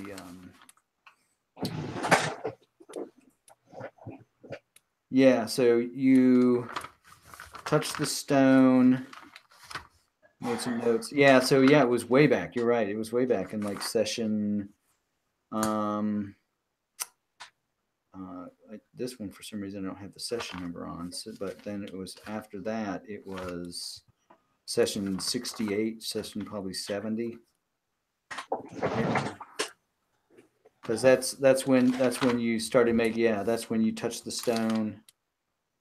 When you started making poultices. Yeah, that's when it was. And then you were troubled. I have a note here saying you were troubled. You were troubled by Max. Maximilian. Yeah. Yeah. There's Maximilian who just said it. He's just like, this is what our goal is. Like, we're gonna take them, bring them all in, and just control you all. It's like, you asked. Oh. You okay? You got it. Oh yeah, you have a different numbering system than I do. That's right. Yeah. What do you guys mean? Different numbering system? So I go by like the number of sessions, since we started years ago. So we're like on session 110, and then Roger split it up, and he starts anew. I started over at session 1 when we started this campaign, when I started with Verb and Shell. Yep. Gotcha. Both seem right. Yeah. Yeah. So like, do you know if everybody else was there too? It doesn't say anything else. Wow. It doesn't say anything else other than you were troubled. But I do remember having that conversation. But I want to say I actually recall more of you there. I thought more people were there. I thought, as I recall, it happened in the manor house, and yeah, more people were there because the stones at that point had been collected on the table, and and I think that was where it was before you guys took off to go get the glass spheres, because that was how, as Mir said, that he could break the bonds, because at this point I think, Wilhelm, you came back with the sphere that made you lustful, and or the stone that made you lustful. So you were actually separated from the stone at that point, and that's when I think the questions of, well, what are we collecting all these things for anyway? Yep, it was to remove sin or whatever. Right, exactly. No, I do. I actually remember that whole conversation, because I have a separate piece of paper here that actually has sort of what I call my campaign timeline, and yeah, that's part of as well as the campaign backstory. Right. Yeah, it's probably time for that conversation to start boiling up again. Like there are, like, you guys have been pretty much on most of the places for the actually, let me make sure. I just want to make sure that I didn't have any additional notes on that. But yeah, I have all this stuff about what each of the hexes that you haven't explored yet, and stuff that happened to them. Yeah. Right on. Yeah. All right, yeah. So sanity check, good general overview. That's Yep. And and if you guys want to do this more often, maybe what we can do is we can have a few sessions, and then we can sort of. What I don't want to do is turn this into sort of like a railroad, right? Because I will never, I try never to do that, right? Otherwise, I would be like, well, why aren't you guys in Urbane yet, right? If you guys don't, that's what I've been thinking. Right. If you guys don't want to go to Urbane, that's perfectly fine with me. I know we were supposed to go to Urbane. There's stuff there you could do in Urbane, but that's up to you guys to do. There's certainly plot within Padua, which I think, as I said, is some of this is going to be more or less again, additional plot hooks will be thrust upon you as if Johann and Wilhelm decide to accompany Cosetta to the riverbank in the morning. Which we will. Yep. There is plot at the tower. It's kind of like left unresolved, but I think it's going to be central to some of the things that are going to be happening. There is certainly developments happening in the north in, we'll say, Mathildeburg. Not really central, but I do have some notes on some things that I might, I think that Mathilda, Gertie, of course, has split loyalties, right? So there's some stuff there that's happening. And of course, you do have essentially a bunch of people in Padua of a village of, we'll say, anywhere between 120 to 150 people. Maybe a bunch of people are going to leave, right? Maybe the refugees will come into the city. Maybe they won't, right? It just really depends on what, other Shalian's going to look for. There's a temple to Shalia there. There is an unoccupied temple to Sigmar. There is the Varannan temple. We must know, is there room inside Padua's walls for any of these? Like, are there people that should be inside the walls that aren't? I guess those are two separate questions, but you get the gist of what I'm saying. Are there people that are inside the walls? Like, do we have room for people inside the walls? Right now, before people leave, do we have room? Yes. No, like if you were, let's switch to the maps, right? Okay. So let me switch to. Are you guys actually still on the Padua map? I never took. Yeah, we're on the Padua map. I've actually been staring at a different map this whole session. Just thinking you guys were looking at it too. I was actually looking at the larger campaign map. Like if you go to the town center where you guys are, right? So all of the black buildings are more or less what I would call known buildings, right? That you guys know. Okay, like. This is that's the Katerina's Rest. This is the brewery. This is that's Crispy Florey's thing. This is Johann's Shingle and maybe some other businesses here. This is God's Row, for lack of a better term. This little road that goes up here. I can't remember. I think this is the abandoned Sigmar temple. This is the Shalian temple. This is the that's the Varannan temple. I believe this is the Moorish temple is actually the name. Outside of town, down south. Yeah, down south, yeah. Cowbell. My cat is constantly opening my door. The sawmill to the south. These buildings along the row. That this is Asmir's crane. That's his warehouse and where he lives. Anything that's kind of white, we'll call sort of NPCville, right? Flavorville, Dramaville, whatever you want to call it.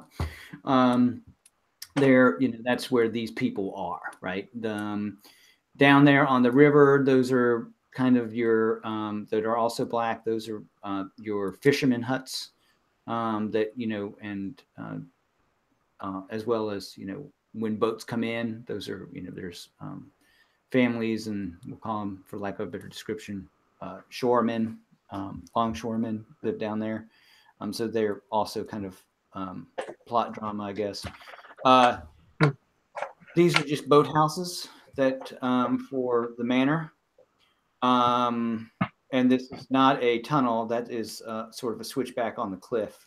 Right. It kind of goes all down there to those boathouses, and there's and that's of course the Bianca right there. And then there's the manor house and its gardens that are not very well kept. And then these houses up here in the Barbican, that's Wilhelm's shop. Maybe some guard houses. I thought Wilhelm's shop was down here. No, that's Tancred's forge. Oh, Wilhelm's shop. Right. Yeah. Sorry. This is that's where Vervenshaw lives, right here. Yeah.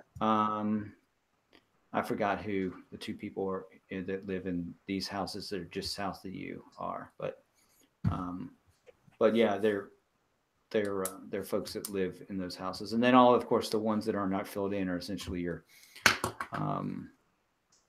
they're tenements, right? For backload. I'm not going to call them slums, but yeah, they're not, and they're all full. They're more or less full. Yeah, there might be some empty ones, but it's essentially the people that live that scratch out a living either in the fields or on the riverbank or whatever. Yeah, but because in my mind, we should be inviting the most able bodies outside of the wall to come fill any blanks in these tenements. Mm-hmm. But if a lot of the able bodies leave, then maybe it's possible that Crispy Flory will take off, right? It's possible that Asmir is not going to go anywhere, right? He's right.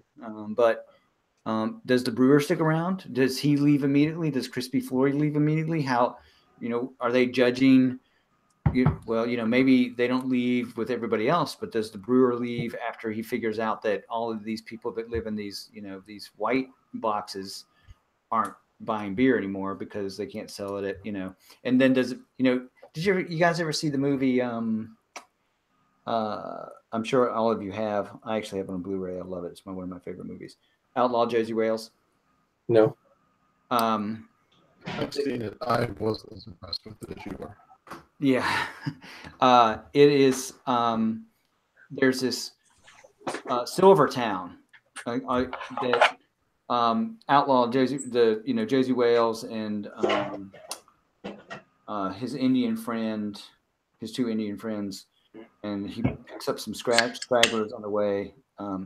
They wander into this town, and they go to like a Caterina's Rest, and there's 4 people in there in the entire town, right? And the bartender, he says, like, "Can I get a beer?" He says, "Ha ha ha! There hasn't been beer in this town since the such and such lived. What about a whiskey?" No whiskey either, right? It's like, and then Josie Whale walks out of the bar, and he comes back in because he had just rescued these people from basically some bandits. And in rescuing these people from the bandits, he basically takes all their goods, and he walks in with 2 cases of whiskey, and he plops it down, and then and then what? Oh, you cut out. And then what? And then there's a party, but there's only 7 people in the bar because he drops right. It's like, and all of a sudden, it's suddenly Boomtown again. Although there's nobody there. It's actually a great scene. It's like probably one of the scenes that in my back of my mind that I always kind of think about Padua. I always think about Deadwood, the HBO series. I think Deadwood's great. Yeah, I think about the HBO series. There were a lot of people there, and you don't necessarily meet everybody, but everybody had a purpose, right? Whether it was plot or drama or something else, right? There was the Chinaman who had the pigs, right? That was where they dumped the bodies, right, to get rid of the bodies, right? He gave them to the Chinaman so he could throw it in his pigsty, and the bodies would, quote unquote, disappear. Because they'll eat anything. Because they'll eat anything, exactly. So, so that's the kind of thing that you can kind of imagine Padua being. And if everybody gets up, yeah, is it a ghost town for a while? Probably, but then somebody lets somebody in, and then more people come in, and right. So you can imagine that that's kind of how all of these towns in the Border Princes work, right? You have the ruins of Lauterburg. It still has a functioning palisade. You know, some Princeps have come in there, drag his folks, and clean it up, and you know, maybe it'll look like a shithole for a long time, but eventually it'll reoccupy, and there'll be a new Princeps, and there'll be new fights, and we should just go get the palisades and bring it back here for lumber. Exactly, right. That's that is certainly something you guys can do if this campaign becomes that boring. Well, I mean, somebody else needs to do that. We're not doing that. Yeah. But there's all this room in Padua, like, you know, below the tenement. There's all this place that we could put houses to house people. Is there a game, Warhammer SimCity? Right. Oh Jesus! So Warhammer City. Actually, I think they made a whole they made a whole book about that. Warhammer City. It's about midnight. Yes. Yeah, but somebody else needs to worry about that. That's not right. I mean, this is like a whole bunch of open field. You know, that's where the caravan is currently parked and has set up to sell goods and stuff, and certainly collect whatever they're going to take back. Nice. So yeah, there's. Oh wow, it's a real thing. It's a first edition book. Yeah. Yeah. Huh. But it was all about Middenheim. It's not about building your own Warhammer City. We're trying to figure out the economies of that. Actually, that's more of what Renegade's Crowns is, because there's like a whole chapter in Renegade Crowns about economies and stuff. I didn't use it at all. I just assumed that. Oh yeah, there's a Sigmarite priest here. You know, he's a bit of a firebrand, and then I think you guys killed him. Oh yeah. And then, yeah, he died. Actually, he was old. He was old, and he died, and then he was replaced by somebody that you guys killed. Yes. And then there's Shalia, the priestesses. Maybe they run a bit of an orphanage. We don't really talk about them that much. You've met the Moor priest. You know Roderick and Otto. They pretty much run the Varenian library, what there is of it. I don't think I had any other gods represented. In fact, maybe one of these buildings is a good building for a Myrmidian temple that maybe Gertrude can establish, and maybe one of them is good for an Ulrican temple if Tancred were decide to establish that. I almost want to say there was one of them's a burned out Sigmar temple. Yeah. So and one of them might have been Renald on the corner, maybe. Yes, I think so. I think that was to handle. Just the trading, the god of trading, which is German actually. Trade is handle in German. Speaking of fires, I know Thomas will get a kick out of this. So on my in my D&D game on Tuesday, the characters, they end up in Nulb. We're playing Temple of Elemental Evil, and Nulb is not really sketched out. I think 4 main buildings are sort of like outlined in the core module itself. There's the Waterside Inn, which is a den of thief and villainy. And then there's the Boatman's Tavern, which is the same thing, stepped up a notch with a bunch of pirates and stuff in it. And there's a couple other buildings. So the players, they go in. They're actually at a vanguard of hirelings because they've been named. They're 8th level now, and they've been named Knights of the Realm or something. It's one of the story plots in the game. And they show up, and some of the good aligned people that are sort of like acting as undercover people in Nob. So it's like, you can't be showing up in Nob at the vanguard of a bunch of Templars from Verluna. I mean, that's just going to get everybody in this town in trouble. You just need to make sure they go through town. And if you want to like stop for a minute, we can chat or whatever. So they said, hey, we'll go to the Waterside Inn. So they go into the inn and they get pickpocketed by one of the barmaids. And the other guy, he's kind of a bad guy, and they go back to the kitchen. And when the elf goes to the kitchen to see the barmaid, he sees them counting his pouch. And so he immediately, because this is it's actually described in the module as being just this filthy dive, right? And so I said, oh, well, they're in the kitchen and it's disgusting. It smells kind of like breakfast, but maybe like a rotten breakfast. And it's the floors are kind of greasy or whatever. So he says, well, they got my money pouch. And I said, yeah. He says, well, then I cast Burning Hands. So he's like, boom, burning hands in the kitchen full of grease. Boom, the whole place goes up. And then I said, yeah, the whole kitchen is just black rolling smoke and there's fire everywhere. And you just killed these two, there were some rolls and they fought a little bit and got stab and nobody got really hurt that bad. But, and he said, well, I'm going to try to put the grease fires out. I said, no, is it too far gone? This whole place is going up. And then I started thinking as I said that, Doug and Thomas would get a kick out of this, because that's what happens to every building in Tim's campaigns that catch on fire. They go up like tinder. Paraffin wax. Stop making their buildings out of matchsticks. Exactly, right? I was actually literally thinking that in my head, and I was like, maybe I need to slow this fire down. Somehow I need to slow the fire down. And I said, you know what? I'm just going to give it up. I'm just going to go for drama.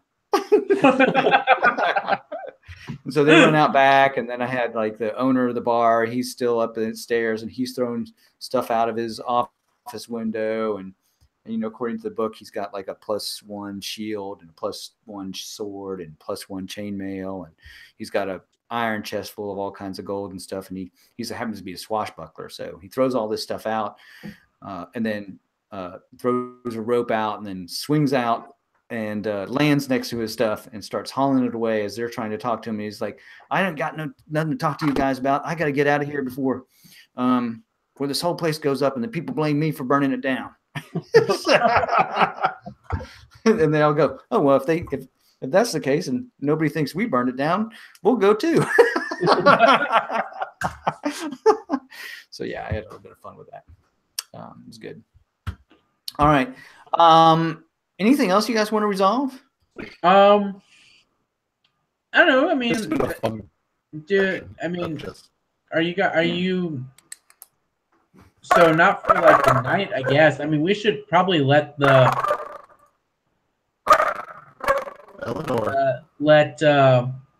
Princeps know about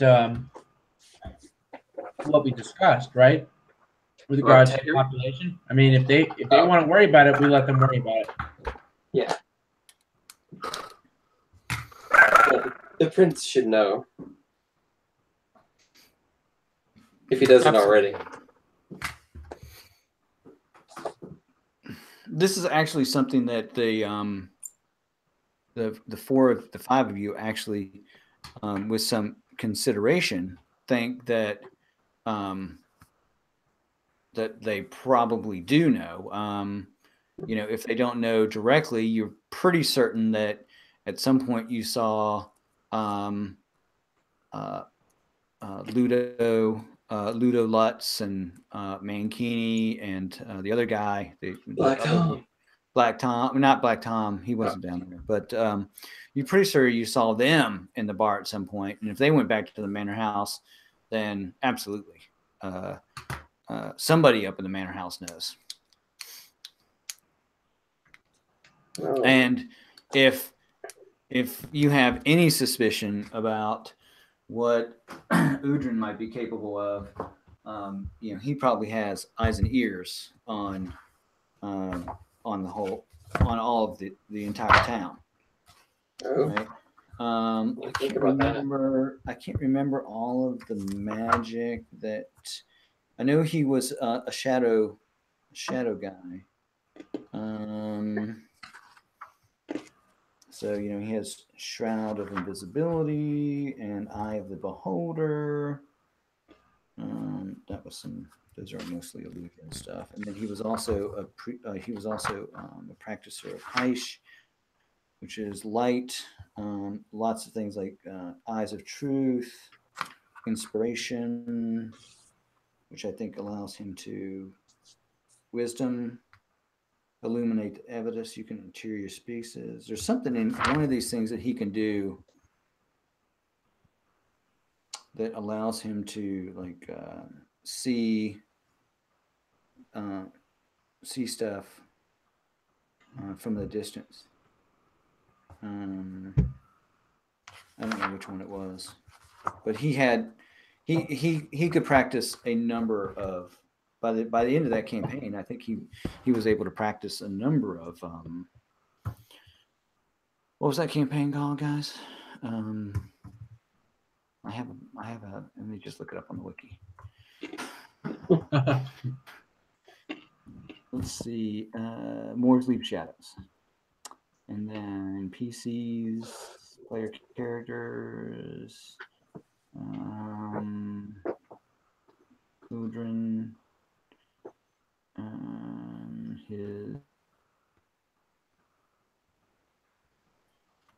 his journal. Grimoire. Here's his grimoire. He definitely has Book of. You could do arcane, petty magic, lesser magic, shadows, light, and he had a couple other things. Yeah, so it's a pretty good guess that at this point he probably knows a little bit more. Yeah.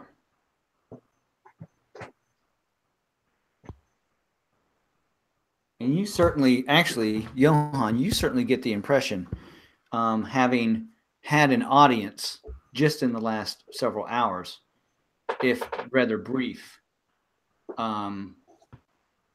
with him, that he seems to be in meditation quite a bit.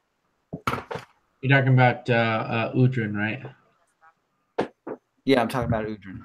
So, and he certainly does not want to trouble himself with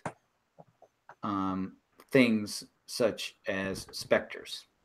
Right? I mean, yes, certainly could have. He certainly could have taken care of that himself. He was like, you want to go deal with that? I'll give you some blessed water, but I'm not gonna do much else. Of course, that could work too. Well, never mind. No, that's definitely true. He can barely rouse himself for a crisis that actually damages his champions, or that threatens his champions. Did you use the blessed water, or do you still have that? It was on the sword. I did not possess the blessed water myself. He placed it on the sword. Mm-hmm. I handed it to Tancred. Threw it at him, more likely. Well, yeah. Yeah. In a heat of battle, it found its way into Tancred's hands. This is very cinematic. Certainly, that's how I pictured it. No, that's how it went down. I tried to strike and I missed, and then I threw it at Tancred. Yeah. After Tancred tackled V, because the creature had V in its grasp. Got it. Tancred tackled you out of its grasp. And of course, it struck terror in anybody that looked at it. So, or anybody it looked at. I have to do another insanity point. Yeah. I'm sorry, what? No, Roger needs to take an insanity point. I just didn't put it on my character sheet yet. There we go. That's a lot of insanity points. My God, what you guys are all just like constantly on the cusp of insanity. Yep. You used to it. You used to ride the wave, baby.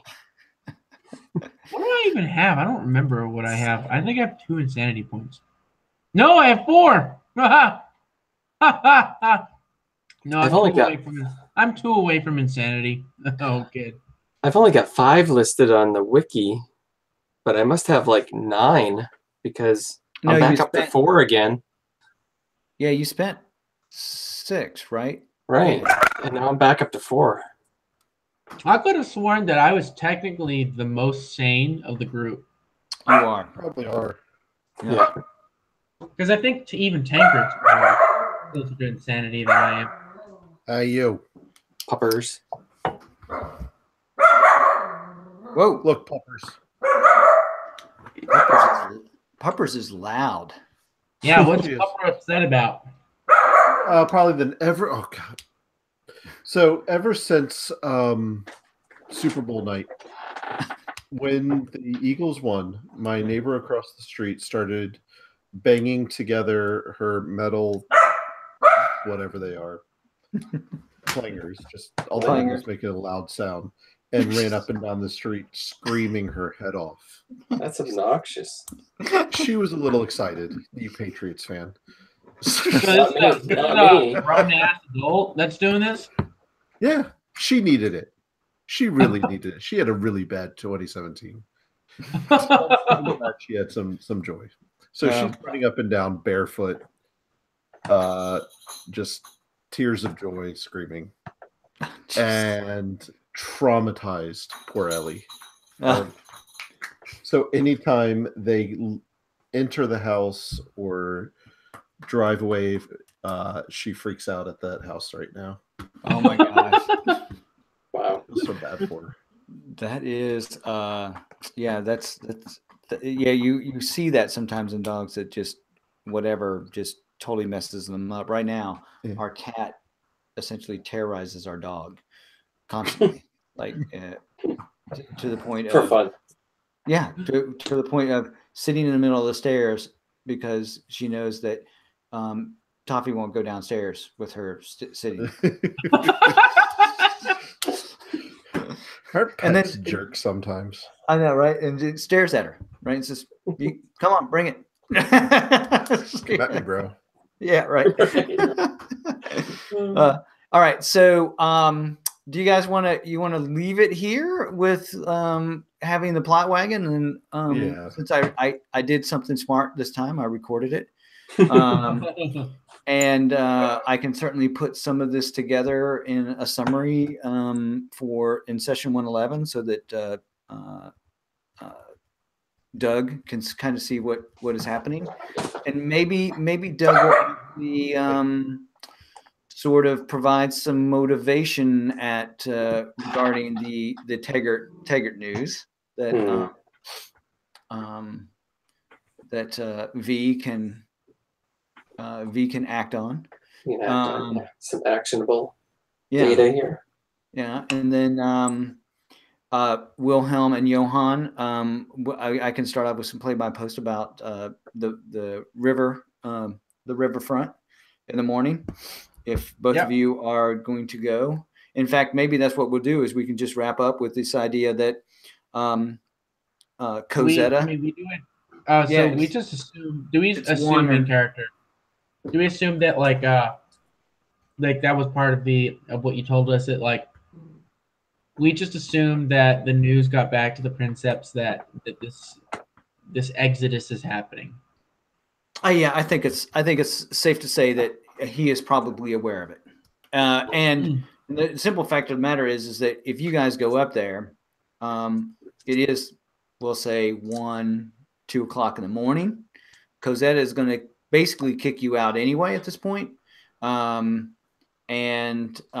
expect to see the two of you possibly at the stairwell there. If you go to the map here, there is a stairwell right here that takes you down. It's got a couple of landings down the cliff. Yeah, I mean, if we could just play through all of that, then I'd love to, because just informing the Princeps of things he should know about isn't as interesting as that. Okay. So yeah, so Cosetta basically at this point, she is, she's got to get clean. She's got to get this place cleaned up. She's got to make it presentable for next, and certainly she's got to get some sleep. If anybody shows up in the morning to have breakfast, these Teamsters are going to be wanting to be fed as well, and possibly fill their tankards or whatever. But her thing is like, get the hell out, right? Go to your own bed, drink your own beer at this point.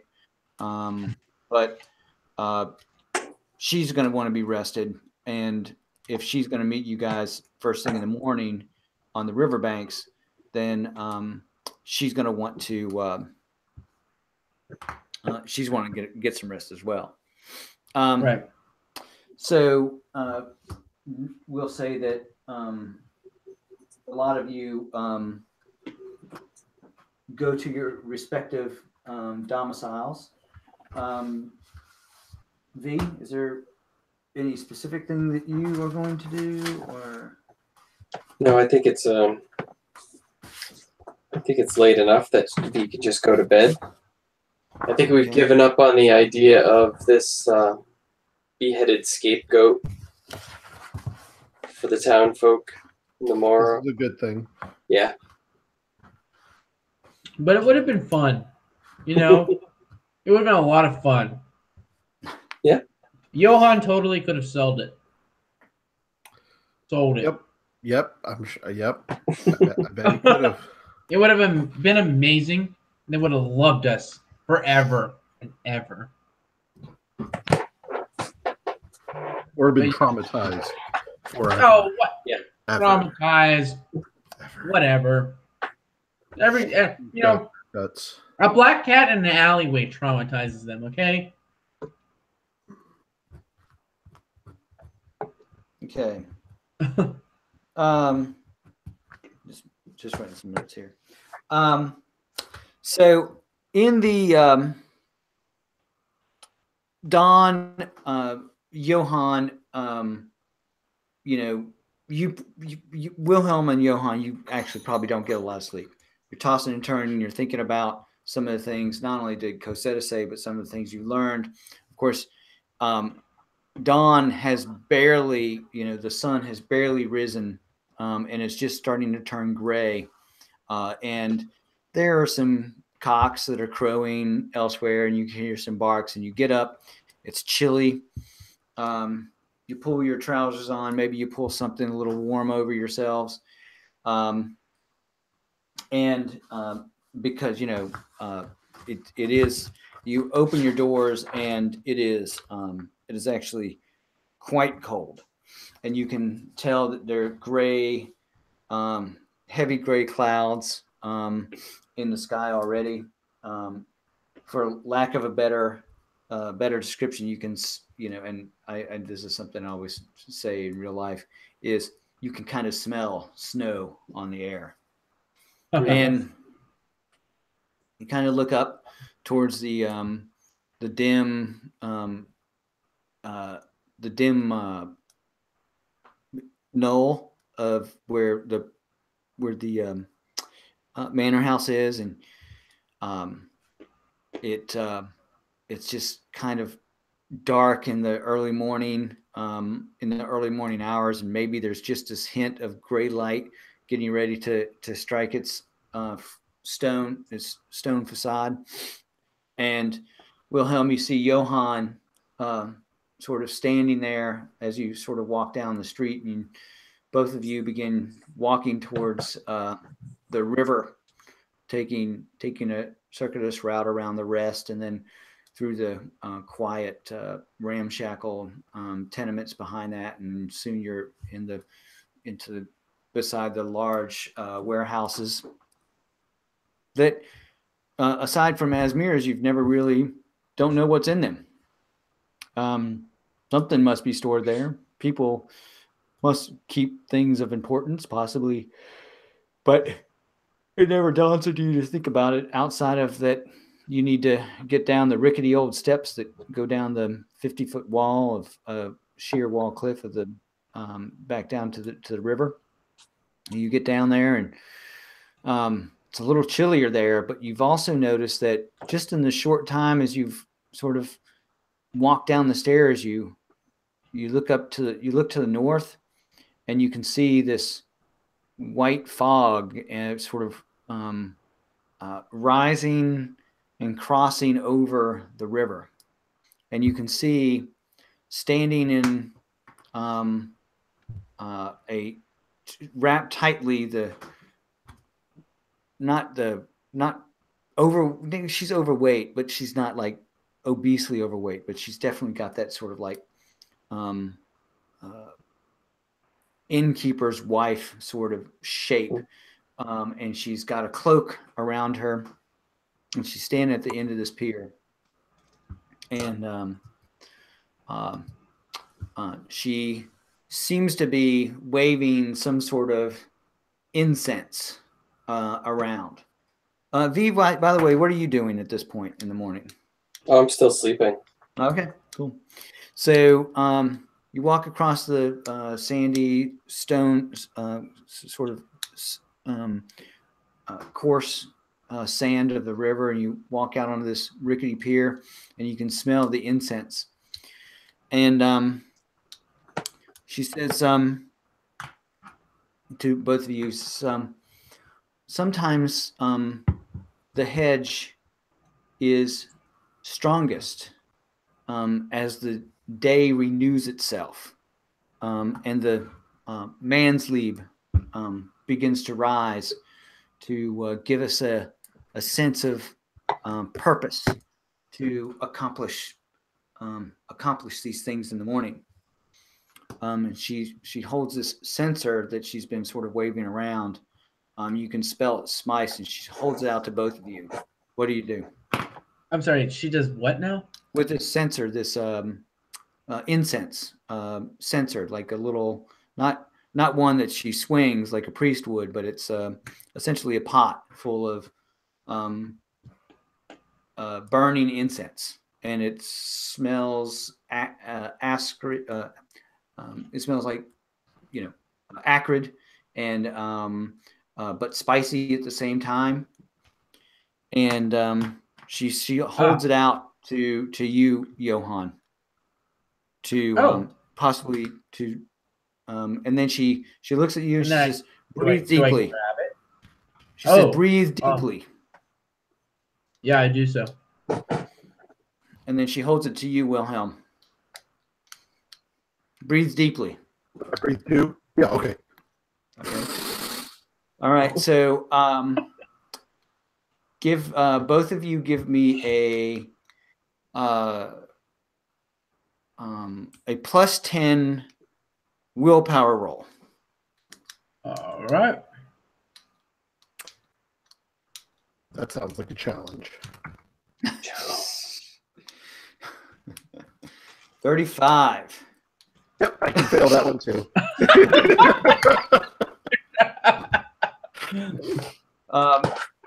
Unless you're going to use a fortune point, you just inhale it, and it smells of. You can definitely smell all kinds of spices. It almost smells like food. You start coughing a little bit. Okay. Yep. And it's and in fact, instead of making your eyes clearer, your eyes begin to water a little bit. Whereas Johann, it's the complete opposite. Perfect. And and your lungs fill with the fragrant smoke, and then as you exhale, your eyes, something about the river takes on this bright this bright, lively green, and it looks cleaner than it's certainly you've seen it in a long time. It just seems to be filled with life, and these and you can kind of see how that life sort of seeps into the ground and then fades off into beautiful shades of green all around the bank, and even along the edge, but even into the fog bank that sort of is now rolling off the top of the cliff and across the river and into the thing. You suddenly realize that you are looking, as they say, beyond the hedge. And Cosetta says, yes, it's like, can you see it? And she's actually speaking to both of you. And Wilhelm, whether or not you acknowledge that you are not experiencing the same thing as Johann or not, Cosetta says, can you see what I see? Can you see the forms? Can you see our what's the word I'm looking for? Can you see our liege? Can you see his master of the horse and his friends, the elf in the fog? Can you see them as they move across the plain to the west? I'm squinting real hard. Wait, whoa. Yeah. I mean, what it sounded like you described to me was like the fog cleared. No, you actually can kind of look into the fog and you can see the auras, right? This bright aura. You can actually see it. You can see the bright aura of Heish enveloping a striding, impossibly form of Udrin, sort of moving through the fog effortlessly. And then this is not possible. Right, and then you can also see, not only that, but you see you're certain you also see Ludovic and Maximilian together moving through this fog rapidly, faster than you can walk across the plain to just to your north, wrapped in this fog.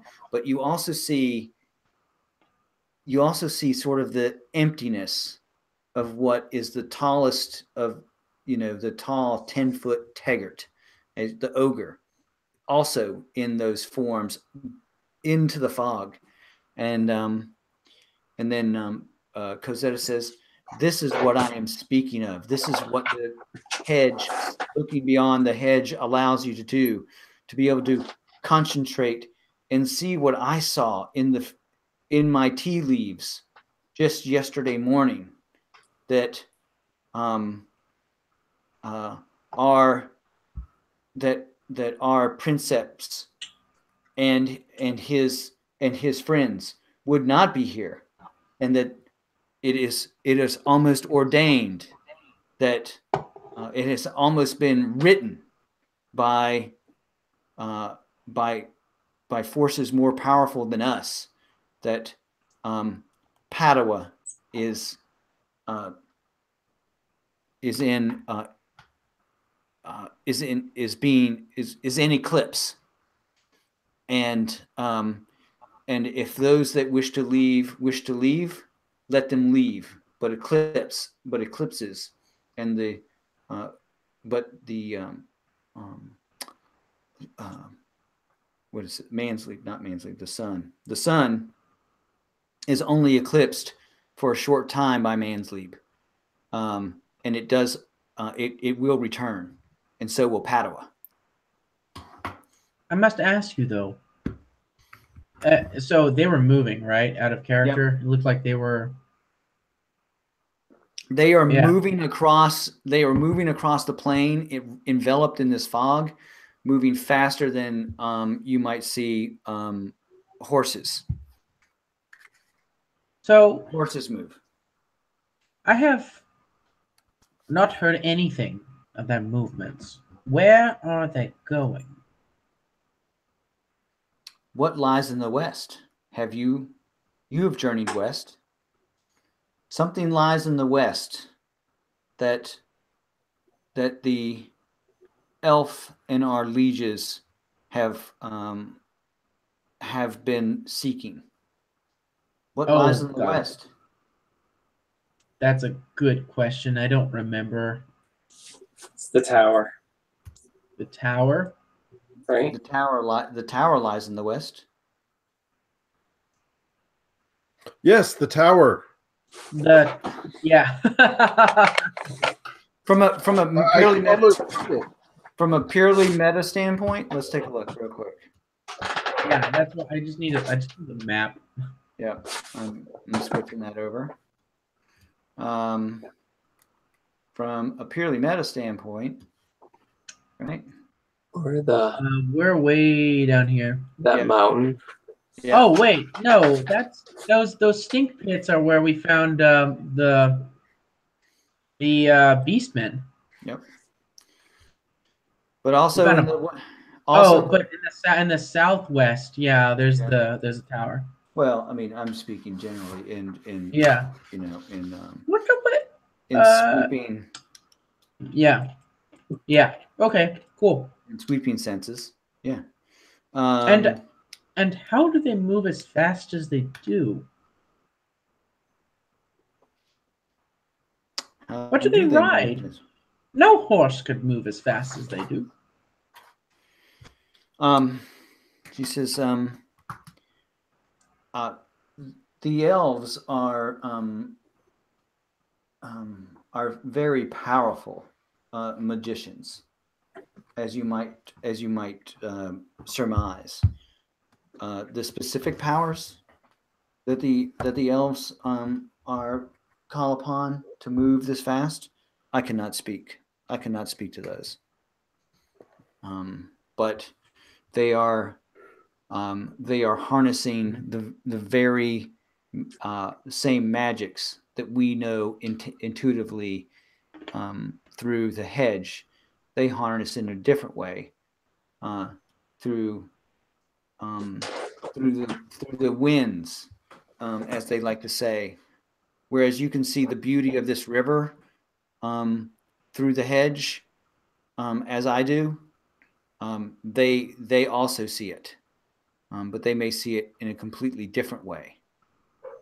It is impossible to say what the elves see, but perhaps you can ask your friend if she sees the same. I'm not sure she does. For all the ravings that Wilhelm had, ravings as I saw them at the time, Wilhelm, she never seemed to have any recognition of the things he was speaking of. Wilhelm, yes? No. I was going to say, you cough up a little bit. You cough a little bit. You wipe your nose, rub your eyes a little bit, and sort of, I don't know, what are you doing? Faking slack-jawed amazement?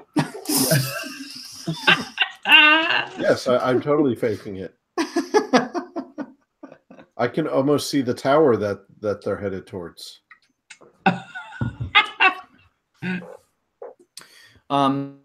She says, yes,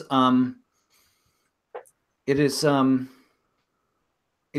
distance well beyond the horizon and beyond the fields of sulfur, but yes, you can see the even as the sun rises and the skies grow lighter through these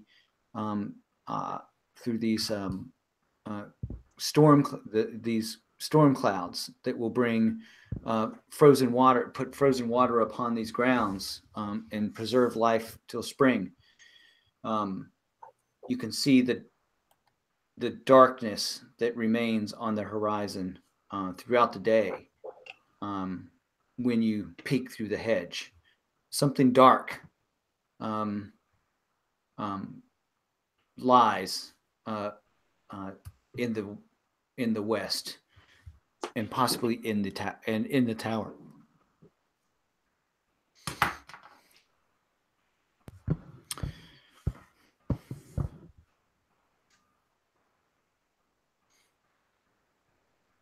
Says and then she says, so this is the this is the blessing of the hedge. And I've spent a lifetime trying to understand it. And I came here to run from its persecution in the north. Yes, you and me both. And well, I would for me, not the hedge, but I understand. I would gladly welcome you both into my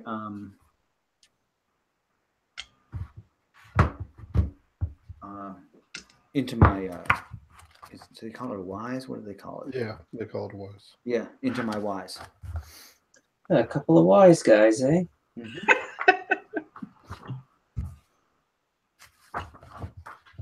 I am honored. I am honored beyond belief that I could be part of such a thing. And you and your family have been in this area for some time, I surmise. We have.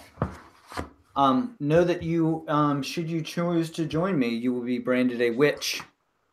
I have been branded much worse before. I am no stranger to such labels. Right. You would be branded a witch by those that don't understand you. Friends may become foes. And she says that with a little bit of concern, possibly for you as Tancred has certainly taken on a renewed vigor of being a bit of a witch hunter, as you kind of get a sense of his passion for the more conservative, I guess you could say, behaviors of an Ulrican.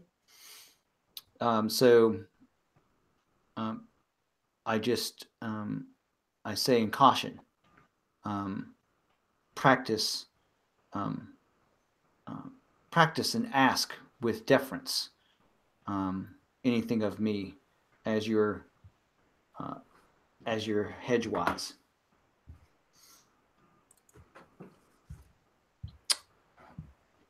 As hedgewise, you have some knowledge of the other side, obviously. Tell me, were we to confide in you, perhaps, on what the Princeps has been asking of us, would you be able to advise us on an appropriate course of action? It's something that has been weighing on my mind for some time. And I feel I can trust few people in this town. I would like to consult my. I would like to consult some of my. What's the word I'm looking for? It's not Oracle, but I would like to consult some of the more traditional methods of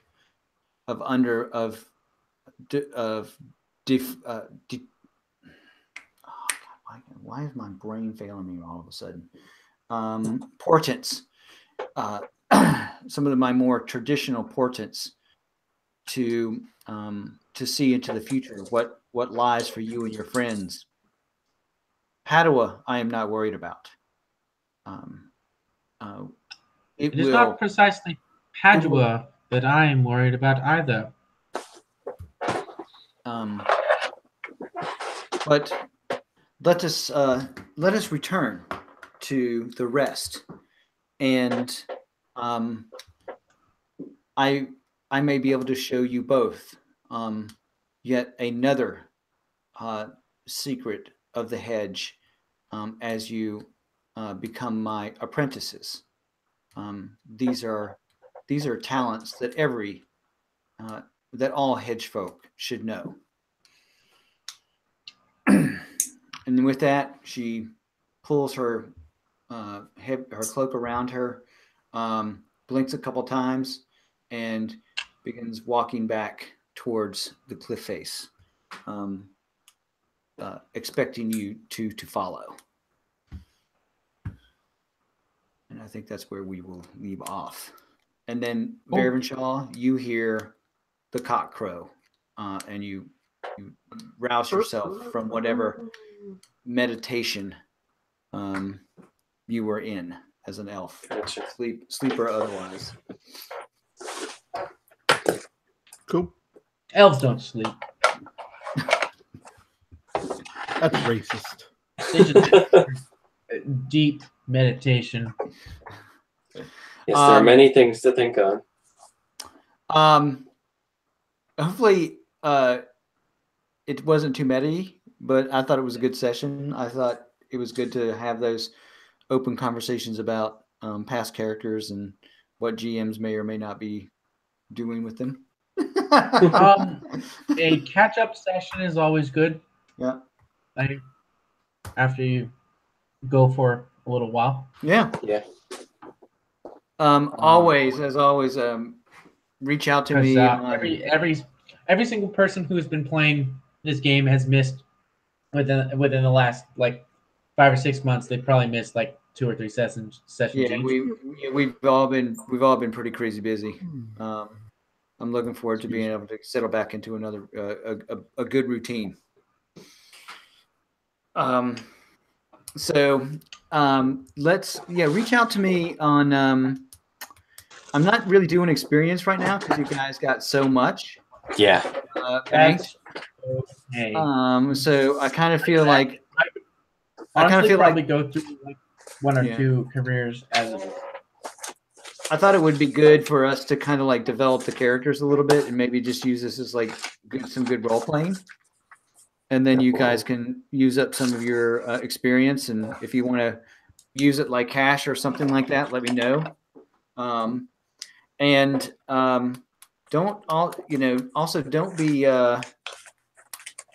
shy. Or reach out to me on Google Plus or whatever on text and let me know if there's anything you guys would like to see me maybe dial back a little bit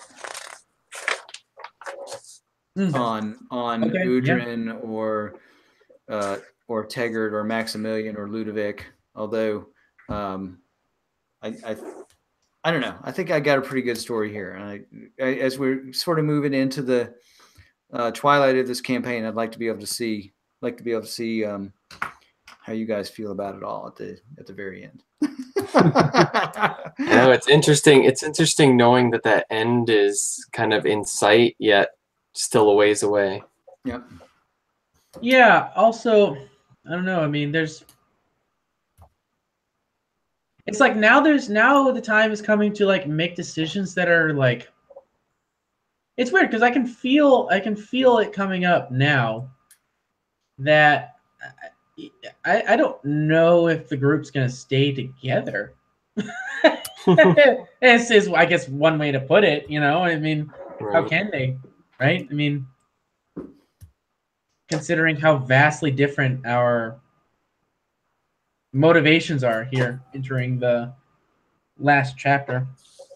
Yeah, considering all the stuff we've done together, we've kind of drifted. Our motivations have drifted vastly. I mean, it's we were always drifted, but they're kind of stealing apart to where we can't get back together. Right, yeah, it's kind of solidified at this point that I don't know how you resolve the group as it is. In combat. Yeah. Seems inevitable, yeah. Yeah, I mean, there is always the motivation of Tankard that is sort of like an open question.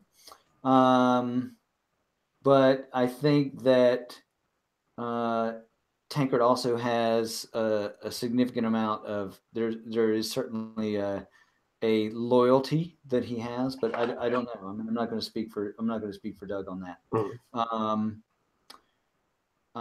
And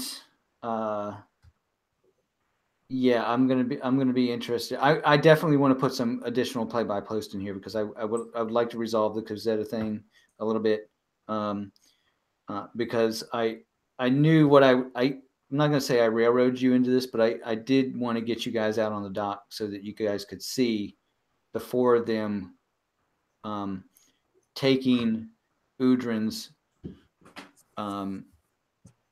fog. It's actually a specific spell, and it's a Warhammer Fantasy Battle spell, and I can't think of it right now, but it's I think I might have it. It's okay. I didn't see it. Oh, okay. You didn't see it where? I couldn't see. Remember? Oh, that's right.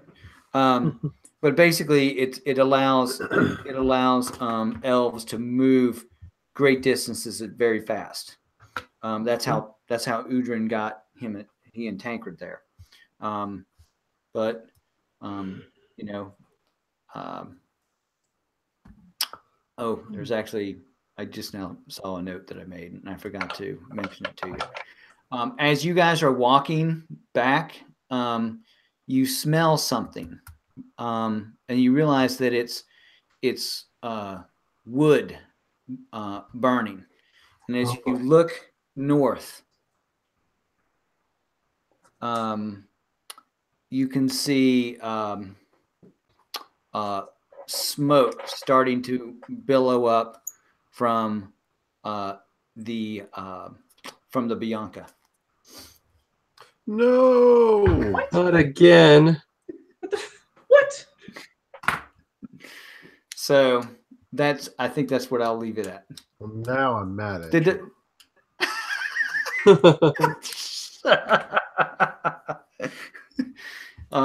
It's, I don't know. Is it going to burn? I don't know. But Maximilian didn't do it again.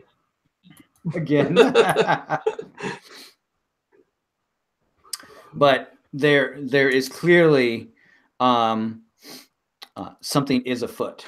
Since Wilhelm didn't see Tancred, I mean, didn't see the four of them leaving through the fog, and can only speculate. It will be interesting. You're not really sure if the fire is at the Bianca or if it's at the boathouse, but there is definitely a fire. Damn it! So, damn what? You know, the fire and the not knowing. Yep. Let's wrap it up there, and we can do some play-by-post. All right. Sounds good. Good cliffhanger. All right. Dun, dun, dun. All right. All right. Good night. Good night, guys. Bye. Hey, Brett. Yeah. When you're in Bangor, you're in like the town I live in, essentially. Oh, seriously? So yeah, if you ever want to like get together and snap a picture to send Tim, just let me know. You know, it depends. So I might get there around. I'll have to let you know. Like when I get there, because we're trying to catch a flight like that day. Mm-hmm. But we'll see. Cool. Yeah. All right. All right, man. Take care, guys. Good night. Good night. Good night.